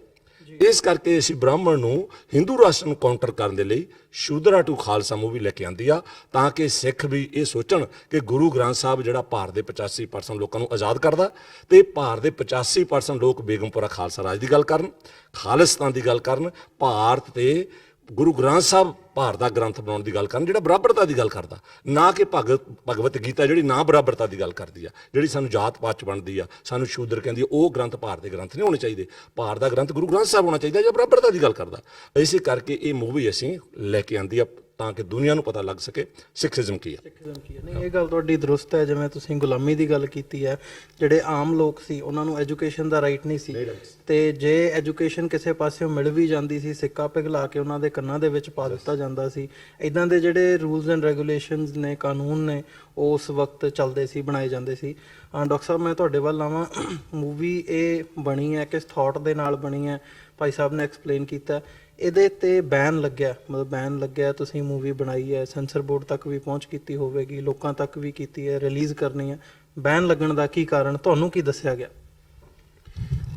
ਹਾਂਜੀ, ਸਾਨੂੰ ਕਿਹਾ ਕਿ ਵੀ ਇਹ ਜਿਹੜੀ ਤੁਹਾਡੀ ਮੂਵੀ ਆ ਔਰ ਇਹ ਲੋਕਾਂ ਦੇ ਵਿੱਚ ਜਿਹੜੀ ਇਹ ਦਰਾੜ ਪੈਦਾ ਕਰੇਗੀ, ਤੇ ਕਿਉਂਕਿ ਉਹਨਾਂ ਦੇ ਜਿਹੜੇ ਐਕਸਪਰਟ ਬੈਠੇ ਸੀਗੇ, ਜਿਹੜੇ ਸੈਂਸਰ ਬੋਰਡ 'ਚ ਬੈਠੇ ਨੇ, ਔਰ ਉਹ ਵੀ ਜਿਹੜੇ PhD ਪ੍ਰੋਫੈਸਰ ਲੈਵਲ ਦੇ ਹੈਗੇ ਨੇ ਸਾਰੇ, ਕਿਉਂਕਿ ਔਰ ਜਿਹੜੀ ਸਾਡੀ ਖੋਜ ਹੈਗੀ ਆ, ਜੋ ਸਾਡਾ ਬੇਸ ਹੈਗਾ ਮੂਵੀ ਦਾ, ਸਾਡੀ ਇੰਡੀਪੈਂਡੈਂਟ ਸੋਚ ਹੈਗੀ ਆ। ਅਸੀਂ ਬਿਲਕੁਲ, ਕਿਉਂਕਿ ਸਾਡੇ ਤੇ ਕੋਈ ਦਬਾਅ ਨਹੀਂ ਕਿਸੇ ਦਾ, ਅਸੀਂ ਸੱਚ ਬੋਲਿਆ, ਠੀਕ ਹੈ। ਕਿਉਂਕਿ ਇਹ ਯੂਨੀਵਰਸਿਟੀ 'ਚ ਕੀ ਹੈਗਾ ਕਿ ਪ੍ਰੋਫੈਸਰ ਜਿਹੜੇ ਨਾ, ਕੁਝ ਬਹੁਤ ਲੋਕਾਂ ਨੂੰ ਪਤਾ ਹੈਗਾ ਇਹੋ ਜਿਹੇ ਪ੍ਰੋਫੈਸਰ ਕਿ ਉਹਨਾਂ ਨੂੰ ਵੀ ਤੁਸੀਂ ਜਿਹੜਾ ਥੀਸਿਸ ਹੈਗਾ ਇੱਦਾਂ ਦਾ ਉਹਨੂੰ ਚੇਂਜ ਕਰ ਦਿਓ, ਹਿਸਟਰੀ ਨੂੰ ਤੋੜ ਮਰੋੜ ਦਿਓ, ਉਹਨੂੰ ਹੈਡ ਆਫ ਡਿਪਾਰਟਮੈਂਟ ਤੇ ਵਾਈਸ ਚਾਂਸਲਰ ਤੱਕ ਦੇ ਉਹਨਾਂ ਨੂੰ ਅਹੁਦੇ ਮਿਲਦੇ ਨੇ। ਬਹੁਤ ਲੋਕਾਂ ਨੂੰ ਪਤਾ, ਬਹੁਤ ਵੀ ਅਸੀਂ ਵੀ ਜਾਣਦੇ ਹਾਂ, ਲੋਕਾਂ ਨੂੰ ਬਹੁਤ ਇਹੋ ਜਿਹੇ ਹੈਗੇ ਨੇ। ਪਰ ਇਹ ਕਿਉਂਕਿ ਜਿਹੜੀ ਸੱਚਾਈ ਆ ਉਹਨਾਂ ਤੋਂ ਹੀ ਲੁਕਾਈ ਜਾਂਦੀ ਆ, ਉਹ ਵੀ ਸਿੱਖ ਹੀ ਨੇ ਜਿਨ੍ਹਾਂ ਤੋਂ ਲੁਕਾਈ ਜਾਂਦੀ ਆ, ਠੀਕ ਹੈ। ਤੇ ਹੁਣ ਅਸੀਂ ਸਿੱਖ ਹੈਗੇ ਆ, ਤੇ ਅਸੀਂ ਬਿਲਕੁਲ ਮਤਲਬ ਨਿਰੋਲ ਖੋਜ ਦੇ ਆਧਾਰ 'ਤੇ ਅਸੀਂ ਮੂਵੀ ਬਣਾਈ ਆ ਵੀ ਲੋਕਾਂ ਨੂੰ ਜਿਹੜੀ ਸੱਚਾਈ ਦੱਸੀ ਜਾਵੇ। ਤੇ ਹੁਣ ਉਹ ਵੀ ਅਸੀਂ, ਕਿਉਂਕਿ ਕੋਈ ਜਿਹੜਾ ਸਿਸਟਮ ਹੈਗਾ, ਮਿਊਨਿਜ਼ਮ ਸਿਸਟਮ ਹੈਗਾ, ਉਹ ਹੁਣ ਇਸ ਵਕਤ ਚੱਲ ਰਿਹਾ, ਮਤਲਬ ਉਹ ਭਾਰੀ ਉਹ ਕਰ ਰਹੇ ਨੇ, ਕਿਉਂਕਿ ਜਿਹੜਾ ਸਿੱਖੀਜ਼ਮ ਹੈਗਾ ਉਹ ਉਹਨੂੰ ਕਾਊਂਟਰ ਕਰਦਾ, ਤੇ ਇਹ ਤਾਂ ਵੀ ਐਸਾ ਕੋਈ ਹਜ਼ਮ ਨਹੀਂ ਹੋਏਗਾ। ਇਹ ਜੋ ਅਸੀਂ ਚਾਹੁੰਦੇ ਹਾਂ ਕਿ ਅਸੀਂ ਬਰਾਬਰਤਾ ਦੀ ਗੱਲ ਕਰ ਰਹੇ ਹਾਂ, ਅਸੀਂ ਇਕੁਇਲਿਟੀ ਦੀ ਗੱਲ ਕਰ ਰਹੇ ਹਾਂ, ਅਸੀਂ ਚਾਹੁੰਦੇ ਹਾਂ ਕਿ ਜਾਤ ਤੋੜੋ ਸਮਾਜ ਜੋੜੋ ਦੀ ਗੱਲ ਕਰ ਰਹੇ ਹਾਂ। ਤੁਸੀਂ ਕਹਿ ਰਹੇ ਹੋ ਵੀ ਜਾਤ ਤੋੜੋ ਤੇ ਸਮਾਜ ਜੋੜੋ, ਪਰ ਜਦੋਂ ਜਿਸ ਨੈਰੇਟਿਵ ਦੇ ਨਾਲ ਭਾਰਤ ਵੱਲੋਂ ਜਾਂ ਉੱਥੋਂ ਦੇ ਲੋਕਾਂ ਵੱਲੋਂ ਇਦਾਂ ਦੇ ਐਕਟਸ ਨੂੰ ਦੇਖਿਆ ਜਾਂਦਾ ਹੈ, ਉਹ ਕਹਿੰਦੇ ਆ ਜੀ ਇਹ ਉਹਦਾ ਸਿੱਧਾ ਜਿਹਾ ਉਹ ਹੁੰਦਾ ਵੀ ਜੀ ਭਾਰਤ ਦੀ ਅਖੰਡਤਾ ਦੇ ਲਈ, ਭਾਰਤ ਦੇ ਸੰਵਿਧਾਨ ਦੇ ਲਈ, ਭਾਰਤ ਦੇ ਲਈ ਇਹ ਚੀਜ਼ਾਂ ਖਤਰਾ ਨੇ। ਸੋ ਇਸ ਲਈ ਇਹਦੇ ਤੇ ਬੈਨ ਲੱਗਣਾ ਬਹੁਤ ਜ਼ਰੂਰੀ ਹੈ। ਬੱਲੂਵਾਲੀਆ ਸਾਹਿਬ, ਇਸ ਜਿਹੜਾ ਤਰਕ ਹੈ ਇਹਨੂੰ ਤੁਸੀਂ ਕਿਵੇਂ ਰਿਸਪੌਂਡ ਕਰੋਗੇ? ਇਹ ਬਿਲਕੁਲ ਗੱਲ ਤੁਹਾਡੀ ਸਹੀ ਆ। ਉਹਨਾਂ ਨੇ ਅਸਲ 'ਚ ਇਹ ਰੀਜ਼ਨ ਵੀ ਇਹੀ ਦੱਸਿਆ ਕਿ ਫਿਲਮ ਨੂੰ ਅਸੀਂ ਪਾਸ ਤਾਂ ਨਹੀਂ ਕਰ ਸਕਦੇ ਕਿ ਇਹਦੇ ਨਾਲ ਦੇਸ਼ ਦੀ ਏਕਤਾ ਤੇ ਅਖੰਡਤਾ ਨੂੰ ਖਤਰਾ ਆ। ਅਸਲ ਦੇ ਵਿੱਚ ਦੇਸ਼ ਦੀ ਏਕਤਾ ਤੇ ਅਖੰਡਤਾ ਨੂੰ ਖਤਰਾ ਉਹਨਾਂ ਦੇ ਹਿਸਾਬ ਦੇ ਨਾਲ ਇਹੀ ਆ ਵੀ ਜਦੋਂ ਕੋਈ ਵਿਚਾਰਧਾਰਾ ਭਾਰਤ ਦੇਸ਼ ਦੇ ਅੰਦਰ ਭਾਰਤ ਦੇਸ਼ ਦੇ ਲੋਕਾਂ ਨੂੰ ਅਣਖ ਤੇ ਗੈਰਤ ਦੀ ਜ਼ਿੰਦਗੀ ਜਿਉਣ ਦਾ ਰਸਤਾ ਦਿਖਾਉਂਦੀ ਆ, ਉਹਨਾਂ ਨੂੰ ਉਹ ਬਲ ਦਿੰਦੀ ਆ, ਉਹੋ ਜਿਹੀ ਵਿਚਾਰਧਾਰਾ ਦਿੰਦੀ ਆ, ਤੇ ਦੇਸ਼ ਦੇ ਅੰਦਰ ਬ੍ਰਾਹਮਣ ਦੇ ਵੱਲੋਂ ਪੈਦਾ ਕੀਤਾ ਗਿਆ ਜਿਹੜਾ ਕੋੜ ਆ, ਜਿਹਨੂੰ ਅਸੀਂ ਵਰਣ ਵਿਵਸਥਾ ਕਹਿੰਦੇ ਆ, ਜਾਤ ਪਾਤੀ ਸਿਸਟਮ ਜਿਹੜਾ ਆ ਨਾ, ਜਿਹੜਾ ਹਜ਼ਾਰਾਂ ਸਾਲਾਂ ਤੋਂ ਚੱਲਦਾ ਆ ਰਿਹਾ, ਉਸ ਕੋੜ ਨੂੰ ਜਿਹੜੀ ਵੀ ਵਿਚਾਰਧਾਰਾ ਖਤਮ ਕਰਨ ਦੀ ਗੱਲ ਕਰਦੀ ਹੈ, ਉਸ ਕੋੜ ਨੂੰ ਖਤਮ ਕਰਕੇ ਲੋਕਾਂ ਨੂੰ ਇੱਕ ਇਨਸਾਨ ਹੋਣ ਦਾ ਅਹਿਸਾਸ ਕਰਵਾਉਂਦੀ ਹੈ। ਜਦੋਂ ਉਹਦੇ ਆਧਾਰਿਤ ਕੋਈ ਵੀ ਫਿਲਮ, ਕੋਈ ਜਾਂ ਨਾਟਕ ਜਾਂ ਕੋਈ ਬੁੱਕ ਵੀ ਲਿਖੀ ਜਾਂਦੀ ਹੈ, ਉਹਨਾਂ ਦੇ ਉੱਪਰ ਬੈਨ ਲੱਗਦੇ ਆ, ਉਹ ਪਾਸ ਨਹੀਂ ਹੁੰਦੇ, ਕਿਉਂਕਿ ਉੱਥੇ ਦਾ ਜਿਹੜਾ ਮਨੂਵਾਦੀ ਸਿਸਟਮ ਉਹ ਨਹੀਂ ਚਾਹੁੰਦਾ ਕਿ ਇੱਥੋਂ ਦੇ ਲੋਕਾਂ ਦੇ ਵਿੱਚੋਂ ਇਹ ਜਿਹੜੀ divide and rule the policy ਜੇਕਰ ਖਤਮ ਹੋ ਗਈ ਤਾਂ ਮਨੂਵਾਦੀ ਜਿਹੜਾ ਉਹ ਰਾਜ ਕਰਦੇ ਨਾ, ਜਿਹੜੇ ਸਿਸਟਮ ਜਿਹੜਾ ਹਜ਼ਾਰਾਂ ਸਾਲਾਂ ਤੋਂ ਚੱਲਦਾ ਆ ਰਿਹਾ, ਉਹ ਉਹਨਾਂ ਦਾ ਸਾਰਾ ਸਿਸਟਮ ਹੀ ਖਰਾਬ ਹੋ ਜਾਣਾ। ਉਹ ਰਾਜ ਭਾਗ ਹੀ ਨਹੀਂ ਚੱਲਦਾ, ਕੰਟੀਨਿਊ ਰੱਖ ਸਕਦੇ। ਇਸ ਕਰਕੇ ਉਹਨਾਂ ਕੋਲ ਸੌਖਾ ਬਹਾਨਾ ਇਹ ਪੱਕਾ ਹੀ ਹੁੰਦਾ ਆ ਕਿ ਜਦੋਂ ਵੀ ਕੋਈ ਇਹੋ ਜਿਹੀ ਵਿਚਾਰਧਾਰਾ ਦੇ ਆਧਾਰ 'ਤੇ ਕੋਈ ਬੁੱਕ ਆਉਂਦੀ ਹੈ ਜਾਂ ਕੋਈ ਡਾਕੂਮੈਂਟਰੀ ਮੂਵੀ ਆਉਂਦੀ ਆ ਜਾਂ ਕੋਈ ਫਿਲਮ ਆਉਂਦੀ ਆ, ਉਹਨੂੰ ਪਾਸ ਹੀ ਨਹੀਂ ਕਰ ਦਿੰਦੀ। ਇਹਦੇ ਨਾਲ ਦੇਸ਼ ਦੀ ਏਕਤਾ ਦੇ ਅਖੰਡਤਾ ਨੂੰ ਖਤਰਾ ਆ। ਬਹਾਨਾ ਇਹ ਲਾ ਦਿੰਦੇ ਜੀ ਲੋਕਾਂ ਦੇ ਜਜ਼ਬਾਤ ਭੜਕ ਜਾਣਗੇ, ਇੱਥੇ ਲੜਾਈ ਹੋ ਜਾਊਗੀ, ਦੰਗੇ ਹੋ ਜਾਣਗੇ। ਦਰਅਸਲ ਇਹੋ ਜਿਹੀ ਚੀਜ਼ਾਂ ਦੇ ਨਾਲ ਮੈਂ ਇਹ ਸੋਚਦਾ ਕਿ ਉੱਥੋਂ ਇਹ ਕੋਡ ਖਤਮ ਹੋਵੇਗਾ। ਕਿਤੇ ਭਾਰਤ ਦੇਸ਼ ਦੇ ਅੰਦਰ ਵੀ ਜਿਹੜੇ ਲੋਕ ਆ, ਜਿੱਦਾਂ Canada, America, England, Australia, Europe ਦੇ ਦੇਸ਼ਾਂ ਦੇ ਵਿੱਚ, ਜਿੱਦਾਂ ਇਹ ਹੁਣ ਜਾਤ ਪਾਤ ਵਰਨ ਵਿਵਸਥਾ ਦੇ ਨਾਂ ਦੀ ਕੋਈ ਚੀਜ਼ ਹੀ ਹੈ ਨਹੀਂ ਕਿ ਇੱਥੇ ਇਨਸਾਨ ਨੂੰ ਇਨਸਾਨ ਸਮਝਦਾ ਜੀ, ਠੀਕ ਨਹੀਂ, ਬਰਾਬਰਤਾ ਆ, ਔਰਤਾਂ ਦੇ ਵਿੱਚ ਵੀ ਬਰਾਬਰਤਾ ਆ। ਤੇ ਇਹੋ ਜਿਹਾ ਸਿਸਟਮ ਅਗਰ ਉੱਥੇ ਵੀ ਹੋ ਗਿਆ ਤੇ ਉੱਥੋਂ ਦਾ ਉਹ ਜਿਹੜਾ ਹਜ਼ਾਰਾਂ ਸਾਲਾਂ ਤੋਂ ਚੱਲਦਾ ਆ ਰਿਹਾ ਸਿਸਟਮ, ਉਹਦੀਆਂ ਜੜ੍ਹਾਂ ਉਖੜ ਜਾਣੀਆਂ। ਇਸ ਕਰਕੇ ਉਹ ਬਹਾਨਾ ਲਾਉਂਦੇ ਆ ਜੀ। ਤੇ ਦਿਲਬਾਗ ਸਿੰਘ ਜੀ, ਜਿਹੜੀ ਇਹ ਮੂਵੀ ਦਾ ਸਾਰਾ ਕਨਸੈਪਟ ਹੈ, ਇਹਦਾ ਜਿਹੜੀ ਆਈਡੀਓਲੋਜੀਕਲੀ ਤੁਸੀਂ ਨਾਮ ਵੀ ਰੱਖਿਆ ਸ਼ੂਦਰ ਟੂ ਖਾਲਸਾ, ਇਸ ਨਾਮ ਦੇ ਪਿੱਛੇ ਕੀ ਰੀਜ਼ਨ ਹੈ? ਫਿਰ ਕਿਹੜੀਆਂ ਗੱਲਾਂ ਇਸ ਮੂਵੀ ਦੇ ਵਿੱਚ ਕੀਤੀਆਂ ਗਈਆਂ ਨੇ? ਜੇ ਥੋੜੀ ਜਿਹੀ ਮੈਂ ਪੰਛੀ ਝਾਤ ਆਈਡੀਓਲੋਜੀਕਲੀ ਜਿਵੇਂ ਤੁਸੀਂ ਡਿਫਰੈਂਸਿਸ ਦੀ ਗੱਲ ਕਰਦੇ ਹੋ, ਕਿਹੜੀਆਂ ਗੱਲਾਂ ਕੀਤੀਆਂ ਗਈਆਂ ਨੇ ਜਿਹਦੇ ਤੇ ਰੀਅਲੀ ਕੁਐਸਚਨ ਮਾਰਕ ਲਾਇਆ ਸੈਂਸਰ ਬੋਰਡ ਨੇ, ਜਾਂ ਰਿਲੀਜ਼ ਹੋਣ ਦੇ ਪਿੱਛੇ ਜਿਹੜਾ ਕਾਰਨ ਦੱਸਿਆ ਉਸ ਬਾਬਤ? ਦੇਖੋ, ਜਿਹੜੀ ਸੈਂਸਰ ਬੋਰਡ ਦੀ ਗੱਲ ਹੈ, ਉਹ ਤਾਂ ਸਿੱਖੀਜ਼ਮ ਨੂੰ ਖਤਮ ਕਰਨਾ ਚਾਹੁੰਦਾ। ਉਹਨਾਂ ਦਾ ਤਾਂ ਇੱਕ ਪ੍ਰੋਗਰਾਮ ਆ ਕਿ ਸਿੱਖੀਜ਼ਮ ਨੂੰ ਖਤਮ ਕਰੋ ਤੇ ਹਿੰਦੂ ਰਾਸ਼ਟਰ ਬਣਾਓ। ਪਰ ਜੋ ਇਹ ਮੂਵੀ ਦੇ ਵਿੱਚ ਇਹ ਚੀਜ਼ ਦਿਖਾਈ ਆ, ਉਹ ਬੜੇ ਧਿਆਨ ਨਾਲ ਉਹਦੀ ਕਮੈਂਟਰੀ ਸੁਣਨ ਵਾਲੀ ਆ, ਉਹਦੀ ਕੱਲੀ ਗੱਲ ਧਿਆਨ ਨਾਲ ਸੁਣਨ ਵਾਲੀ ਆ। ਇੱਕ ਇਹ ਗੁਰੂ ਸਾਹਿਬ ਦਾ ਸ਼ਲੋਕ ਉਹਦੇ ਵਿੱਚ ਦੱਸਿਆ, ਨੀਚਾਂ ਅੰਦਰ ਨੀਚ ਜਾਤ, ਨੀਚੀ ਹੂੰ ਅਤ ਨੀਚ, ਨਾਨਕ ਤਿਨ ਕੇ ਸੰਗ ਸਾਥ, ਵੱਡਿਆਂ ਸੋ ਕਰ ਰੀਸ, ਜਿੱਥੇ ਨੀਚ ਸਮਾਲੀਆਂ ਤਿੱਥੇ ਨਦਰ ਤੇਰੀ ਬਖਸ਼ੀਸ। ਇਹਦੇ ਅੱਜ ਤੱਕ ਜਿਹਨੇ ਅਰਥ ਹੋਏ ਨੇ ਸਭ ਗਲਤ ਹੋਏ ਨੇ, ਉਹਦਾ ਅਸੀਂ ਅਰਥ ਦੱਸਣ ਦੀ ਕੋਸ਼ਿਸ਼ ਕੀਤੀ ਆ। ਗੁਰੂ ਸਾਹਿਬ ਨੀਚ ਕਿਹਨੂੰ ਕਹਿੰਦੇ ਆ? ਬ੍ਰਾਹਮਣ, ਖੱਤਰੀ, ਵੈਸ਼ ਤੇ ਸ਼ੂਦਰ ਨੂੰ ਨੀਚ ਕਹਿੰਦੇ ਆ। ਬ੍ਰਾਹਮਣ, ਖੱਤਰੀ, ਵੈਸ਼ ਹੰਕਾਰ 'ਚ ਜਿਉਂਦਾ, ਜੇ ਸ਼ੂਦਰ ਗੁਲਾਮੀ 'ਚ ਜਿਉਂਦਾ। ਨਾ ਉਹ ਗੁਰੂ ਸਾਹਿਬ ਨੂੰ ਗੁਲਾਮੀ ਪਸੰਦ ਆ ਤੇ ਨਾ ਹੰਕਾਰ ਪਸੰਦ ਆ। ਨੀਚਾਂ ਅੰਦਰ ਨੀਚ ਜਾਤ ਸ਼ੂਦਰ, ਨੀਚੀ ਹੂੰ ਅਤ ਨੀਚ। ਸ਼ੂਦਰ ਦੀਆਂ ਦੋ ਕਿਸਮਾਂ, OBC 52% ਲੋਕ ਜਿਹੜੇ ਕਹਿੰਦੇ ਇਹ ਉੱਚੀਆਂ ਜਾਤਾਂ ਦੇ ਲੋਕ ਆ। ਅਤ ਨੀਚ, ਦਲਿਤ, ਅਛੂਤ, ਅਨਟੱਚੇਬਲ। ਇਹ ਸ਼ੂਦਰ ਦੀਆਂ ਦੋ ਕਿਸਮਾਂ। ਗੁਰੂ ਸਾਹਿਬ ਕਹਿੰਦੇ ਮੈਂ ਦਲਿਤਾਂ ਨਾਲ ਆ, ਅਨਟੱਚੇਬਲ ਨਾਲ, ਅਛੂਤਾਂ ਨਾਲ। ਉਹਨਾਂ ਨਾਲ ਕਿਉਂ ਆ? ਕਿਉਂਕਿ ਜਿਹੜੇ ਅਛੂਤ ਆ, ਅਨਟੱਚੇਬਲ ਲੋਕ ਆ, ਇਹ ਉਹ ਲੋਕ ਨੇ ਜਿਹੜੇ 4000 ਸਾਲ ਤੋਂ ਸਭ ਲੜਦੇ ਹੀ ਆਉਂਦੇ ਆ ਬਰਾਬਰਤਾ ਦੇ ਲਈ, ਲੜਦੇ ਹੀ ਜੰਗਾਂ ਤੋਂ ਲੜਨ। ਤੇ ਜਿਹੜੇ 52% ਉੱਚੀਆਂ ਜਾਤਾਂ ਦੇ ਲੋਕ ਆ, ਹੁਣ ਆਮ ਪਿੰਡ ਦਾ ਨਕਸ਼ਾ ਦੇਖਿਓ, ਬ੍ਰਾਹਮਣ, ਖੱਤਰੀ, ਵੈਸ਼ ਦੇ ਘਰ ਵਿਚਾਲੇ ਹੋਗੇ ਤੇ ਆਲੇ ਦੁਆਲੇ ਉਹਨਾਂ ਦੇ ਘਰ ਉੱਚੀਆਂ ਜਾਤਾਂ ਦੇ ਹੋਗੇ, ਜੱਟਾਂ, ਸੈਣੀਆਂ, ਤਰਖਾਣਾਂ ਦੇ, ਝੀੜਾਂ ਦੇ ਨਾਈਆਂ, ਇਹ ਉੱਚੀਆਂ ਜਾਤਾਂ ਦੇ 3743 ਜਾਤਾਂ, ਇਹਨਾਂ ਦੇ ਆਲੇ ਦੁਆਲੇ ਘਰ ਹੋਗੇ, ਡਿਫੈਂਸ ਕਰਦੇ ਆ ਉਹਨਾਂ ਦੀ। ਤੇ ਦਲਿਤਾਂ ਦੇ ਘਰ ਹੋਗੇ ਛੱਪੜਾਂ ਦੇ, ਸੇਵਿਆਂ ਦੇ ਕੰਢੇ ਦੇ, ਉਹਨਾਂ ਤੋਂ ਡਿਫੈਂਸ ਕੀਤੀ ਇਹਨਾਂ ਨੇ। ਤੇ ਗੁਰੂ ਸਾਹਿਬ ਉਹ ਨਕਸ਼ਾ ਪੇਸ਼ ਕਰਦੇ ਵੀ ਮੈਂ ਅਨਟੱਚੇਬਲ ਲੋਕਾਂ ਦੇ ਨਾਲ ਹਾਂ, ਮੈਂ ਅਛੂਤਾਂ ਦੇ ਨਾਲ ਹਾਂ, ਕਿਉਂਕਿ ਅਜੇ ਵੀ ਬਰਾਬਰਤਾ ਦੀ ਜੰਗ ਲੜਦੇ ਆ, ਉਹ ਮੈਂ ਵੀ ਲੜਦਾ ਬਰਾਬਰਤਾ ਦੀ ਜੰਗ। ਉਹਨਾਂ ਨੂੰ ਨਾਲ ਲੈ ਕੇ ਹੀ ਗੁਰੂ ਸਾਹਿਬਾਨ ਨੇ ਜੰਗਾਂ ਲੜੀਆਂ ਤੇ 13 ਜੰਗਾਂ ਜਿੱਤੀਆਂ। ਤੇ 52% ਲੋਕ ਜਿਹੜੇ ਉੱਚੀਆਂ ਜਾਤਾਂ ਦੇ ਲੋਕ ਆ, ਇਹ ਬ੍ਰਾਹਮਣ, ਖੱਤਰੀ, ਵੈਸ਼ ਦੀ ਇੱਕ ਪ੍ਰੋਟੈਕਸ਼ਨ ਕੀਤੀ, ਇੱਕ ਉਹਨਾਂ ਨੂੰ ਨਾਲ ਲੈ ਕੇ ਉਹਨਾਂ ਨੂੰ ਦਬਾਇਆ ਤੇ ਉਹਨਾਂ ਨੂੰ ਦੱਬੇ ਕੁਚਲੇ ਕਿਹਾ ਜਾਣ ਲੱਗਾ। ਇਹ ਅਸੀਂ ਫਿਲਮ ਵਿੱਚ ਦਿਖਾਉਣ ਦੀ ਕੋਸ਼ਿਸ਼ ਕੀਤੀ ਆ। ਔਰ ਗੁਰੂ ਸਾਹਿਬ ਨੇ ਇਹ ਵੀ ਕਿਹਾ ਕਿ ਮੈਂ ਰਾਸਤਾ ਬ੍ਰਾਹਮਣਾਂ, ਖੱਤਰੀਆਂ, ਵੈਸ਼ਾਂ ਦੇ ਲਈ ਜਾਂ OBC ਲਈ ਬੰਦ ਨਹੀਂ ਕੀਤਾ। ਤੁਸੀਂ ਹੰਕਾਰ ਛੱਡ ਦਿਓ ਉੱਚੀਆਂ ਜਾਤਾਂ ਦਾ, ਤੁਸੀਂ ਵਰਨ ਦਾ ਹੰਕਾਰ ਛੱਡ ਦਿਓ ਤੇ ਗੁਰੂ ਦੀ ਬਰਾਬਰਤਾ ਵਿੱਚ ਆ ਜਾਓ ਤੇ ਤੁਸੀਂ ਵੀ ਸਿੱਖ ਸਿੰਘ ਔਰਨ ਖਾਲਸਾ ਨਾਲ ਜੁੜ ਕੇ ਭਾਰਤ ਦੇ ਵਿੱਚ ਬੇਗਮਪੁਰਾ ਖਾਲਸਾ ਰਾਜ ਬਣਾ ਸਕਦੇ ਆ। ਇਹ ਕਨਸੈਪਟ ਅਸੀਂ ਲੋਕਾਂ ਨੂੰ ਦੱਸਣ ਦੀ ਕੋਸ਼ਿਸ਼ ਕੀਤੀ ਆ। ਪਰ ਇਹ 4000 ਸਾਲ ਦਾ ਇਤਿਹਾਸ ਦੱਸਣ ਦੇ ਵਿੱਚ ਫਿਲਮ ਦੇ ਵਿੱਚ ਕੋਈ ਕਮੀਆਂ ਵੀ ਰਹਿ ਗਈਆਂ ਹੋਗੀਆਂ। ਪਰ ਆਉਣ ਵਾਲੇ ਸਮੇਂ ਦੇ ਵਿੱਚ ਸਾਨੂੰ ਫਿਲਮ ਇੰਡਸਟਰੀ ਦੇ ਲੋਕਾਂ ਨੇ ਕਿਹਾ ਵੀ ਆਪਾਂ ਸੀਰੀਅਲ ਬਣਾਵਾਂਗੇ, ਲਗਾਤਾਰ ਸੀਰੀਅਲ, ਤਾਂ ਕਿ ਲੋਕਾਂ ਨੂੰ ਪਤਾ ਲੱਗ ਸਕੇ ਗੁਰੂ ਗ੍ਰੰਥ ਸਾਹਿਬ ਹੈ ਕਿਉਂ, ਇਹ 35 ਮਹਾਂਪੁਰਸ਼ਾਂ ਨੇ ਕਿਉਂ ਲਿਖਿਆ, ਤਲਵਾਰ ਕਿਉਂ ਪਹਿਨਣਾ ਚਾਹੁੰਦਾ, ਕਿਉਂਕਿ ਸ਼ੂਦਰ ਤੇ ਤਲਵਾਰ ਪਹਿਨਣ ਦਾ ਵੀ ਬ੍ਰਾਹਮਣ ਖੇਤਰਾਂ, ਵੇਦਾਂ ਸ਼ਾਸਤਰਾਂ ਦੇ ਵਿੱਚ ਮਨਾਹੀ ਸੀ। ਪੱਗ ਬੰਨਣ ਦੀ, ਕੇਸ ਦਾੜਾ ਰੱਖਣ ਦੀ ਮਨਾ ਸ਼ੂਦਰ ਮੁੰਡ ਨਹੀਂ ਕਰ ਸਕਦਾ ਸੀ। ਵੀ ਸਾਰਾ ਵੇਦਾਂ ਸ਼ਾਸਤਰਾਂ ਦੇ ਖਿਲਾਫ ਧਰਮ ਉੱਠਿਆ। ਪਰ ਇਹ ਅੱਜ ਜ਼ੀਰੋ ਹੋ ਰਿਹਾ ਤੇ ਜਿਹੜਾ ਹਿੰਦੂ ਰਾਸ਼ਟਰ ਆ ਉਹ ਆਪਣੇ ਵੇਦ ਸ਼ਾਸਤਰਾਂ ਨੂੰ ਸਾਹਮਣੇ ਲੈ ਕੇ ਆ ਰਿਹਾ। ਇਹ ਕੀ ਚੱਕਰ ਆ? ਇਹਦੇ ਲਈ ਇੱਕ ਸੀਰੀਅਲ ਬਣਨੇ ਸ਼ੁਰੂ ਹੋਊਗੇ, ਜਿਵੇਂ ਕਿ ਬਾਕੀ ਫਿਲਮ ਇੰਡਸਟਰੀਆਂ ਦੇ ਲੋਕਾਂ ਨੇ ਸਾਨੂੰ ਰਿਸਪੌਂਸ ਦਿੱਤਾ ਇਸ ਫਿਲਮ ਦੇ ਬਾਰੇ ਵਿੱਚ। ਤੇ ਇਹ ਫਿਲਮ ਬਹੁਤ ਦੇਖਣ ਦੇ ਲਾਇਕ ਆ। ਇਹ ਫਿਲਮ ਇਸ ਤਰੀਕੇ ਨਾਲ ਦੇਖੀ ਜਾਵੇ, ਇਹਦੀ ਕਮੈਂਟਰੀ ਵੀ, ਇਹਦੇ ਡਾਇਲੋਗ ਵੀ, ਕੱਲੀ ਵਿੱਚ ਇਤਿਹਾਸ ਹੈ, ਕੱਲੇ ਕੱਲੇ ਸ਼ਬਦ ਵਿੱਚ ਇਤਿਹਾਸ ਵਾ। ਇਹ ਇਤਿਹਾਸ ਨਾਲ ਜੁੜਨ ਦੀ ਲੋੜ ਆ, ਔਰ ਗੁਰੂ ਗ੍ਰੰਥ ਸਾਹਿਬ ਵੀ ਇਤਿਹਾਸ ਨਾਲ ਜੋੜਦਾ, ਇੱਕ ਇੱਕ ਸ਼ਲੋਕ ਗੁਰੂ ਗ੍ਰੰਥ ਸਾਹਿਬ ਦਾ ਇਤਿਹਾਸ ਨਾਲ ਜੋੜਦਾ, ਤੁਹਾਡੀ ਗੁਲਾਮੀ ਨਾਲ ਜੋੜਦਾ। ਅਸੀਂ ਗੁਲਾਮੀ ਨੂੰ ਦੇਖਣ ਦੇ ਲਈ ਚਾਹਵਾਨ ਨਹੀਂ ਹੈਗੇ, ਪਰ ਅਸੀਂ ਆਜ਼ਾਦੀ ਜ਼ਰੂਰ ਚਾਹੁੰਦੇ ਹਾਂ। ਜਿੰਨਾ ਚਿਰ ਤੱਕ ਆਪਣੀ ਗੁਲਾਮੀ ਦਾ ਅਧਿਐਨ ਨਹੀਂ ਕਰੋਗੇ, ਇਹ ਕਿਉਂ ਆ, ਉਹਨਾਂ ਚਿਰ ਤੱਕ ਅਸੀਂ ਆਜ਼ਾਦ ਨਹੀਂ ਹੋ ਸਕਦੇ। ਜੀ ਬਿਲਕੁਲ। ਹਾਂ ਭਾਈ ਸਾਹਿਬ, ਜੇ ਡਾਕਟਰ ਸਾਹਿਬ ਗੱਲ ਕਰਨੀ ਹੋਵੇ, ਜਿਵੇਂ ਗੱਲ ਕੀਤੀ ਹੈ ਵੀ ਸੀਰੀਅਲ ਵੀ ਇਹਦੇ ਤੇ ਆਉਣ ਵਾਲੇ ਸਮੇਂ ਦੇ ਵਿੱਚ ਬਣਨ ਦੀ ਲੋੜ ਹੈ, ਤੇ ਪਰ ਜਿਹੜੇ ਮੂਵੀ ਦੇ ਵਿੱਚ ਹਾਲਾਂਕਿ ਰਿਲੀਜ਼ ਨਹੀਂ ਹੋਣ ਦਿੱਤੀ ਗਈ, ਪਰ ਜਿਹੜੇ ਬੰਦੇ ਇਨਵੋਲਵ ਹੋਏ, ਜਿਹੜੇ ਥਾਟ ਪ੍ਰੋਸੈਸ ਦੇ ਵਿੱਚੋਂ ਤੁਸੀਂ ਸਾਰਾ ਲੰਘੇ ਹੋ, ਜਿਹੜੇ ਭਾਰਤ ਦੀ ਧਰਤੀ ਤੇ ਜਿੱਥੇ ਤੱਕ ਵੀ ਮੈਸੇਜ ਗਿਆ, ਇਹਦਾ ਇੰਟਰਵਿਊਜ਼ ਵੀ ਹੋਏ ਨੇ, ਅਦਰਵਾਈਜ਼ ਵੀ ਹੈ, ਲੋਕਾਂ ਦੇ ਵਿੱਚੋਂ ਜਾਂ ਜਿਹੜੇ ਬੰਦੇ ਇਨਵੋਲਵ ਹੋਏ ਨੇ ਉਹਨਾਂ ਦਾ ਰਿਸਪੌਂਸ ਕਿਵੇਂ ਦਾ ਸੀ? ਹਾਂਜੀ, ਤੇ ਦੇਖੋ ਵੀ ਇਹ ਸਾਡੀ ਜਿਸ ਤਰ੍ਹਾਂ ਹੈ ਨਾ ਵੀ ਆਜ਼ਾਦ ਹੈ ਵੀ ਜਿਹਦੀ ਜਿਹੜਾ ਬੰਦਾ ਕਹਿੰਦਾ ਮੇਰੀ ਆਜ਼ਾਦ ਆ ਨਾ, ਉਹ ਮਾਨਸ ਗੁਲਾਮੀ ਆ।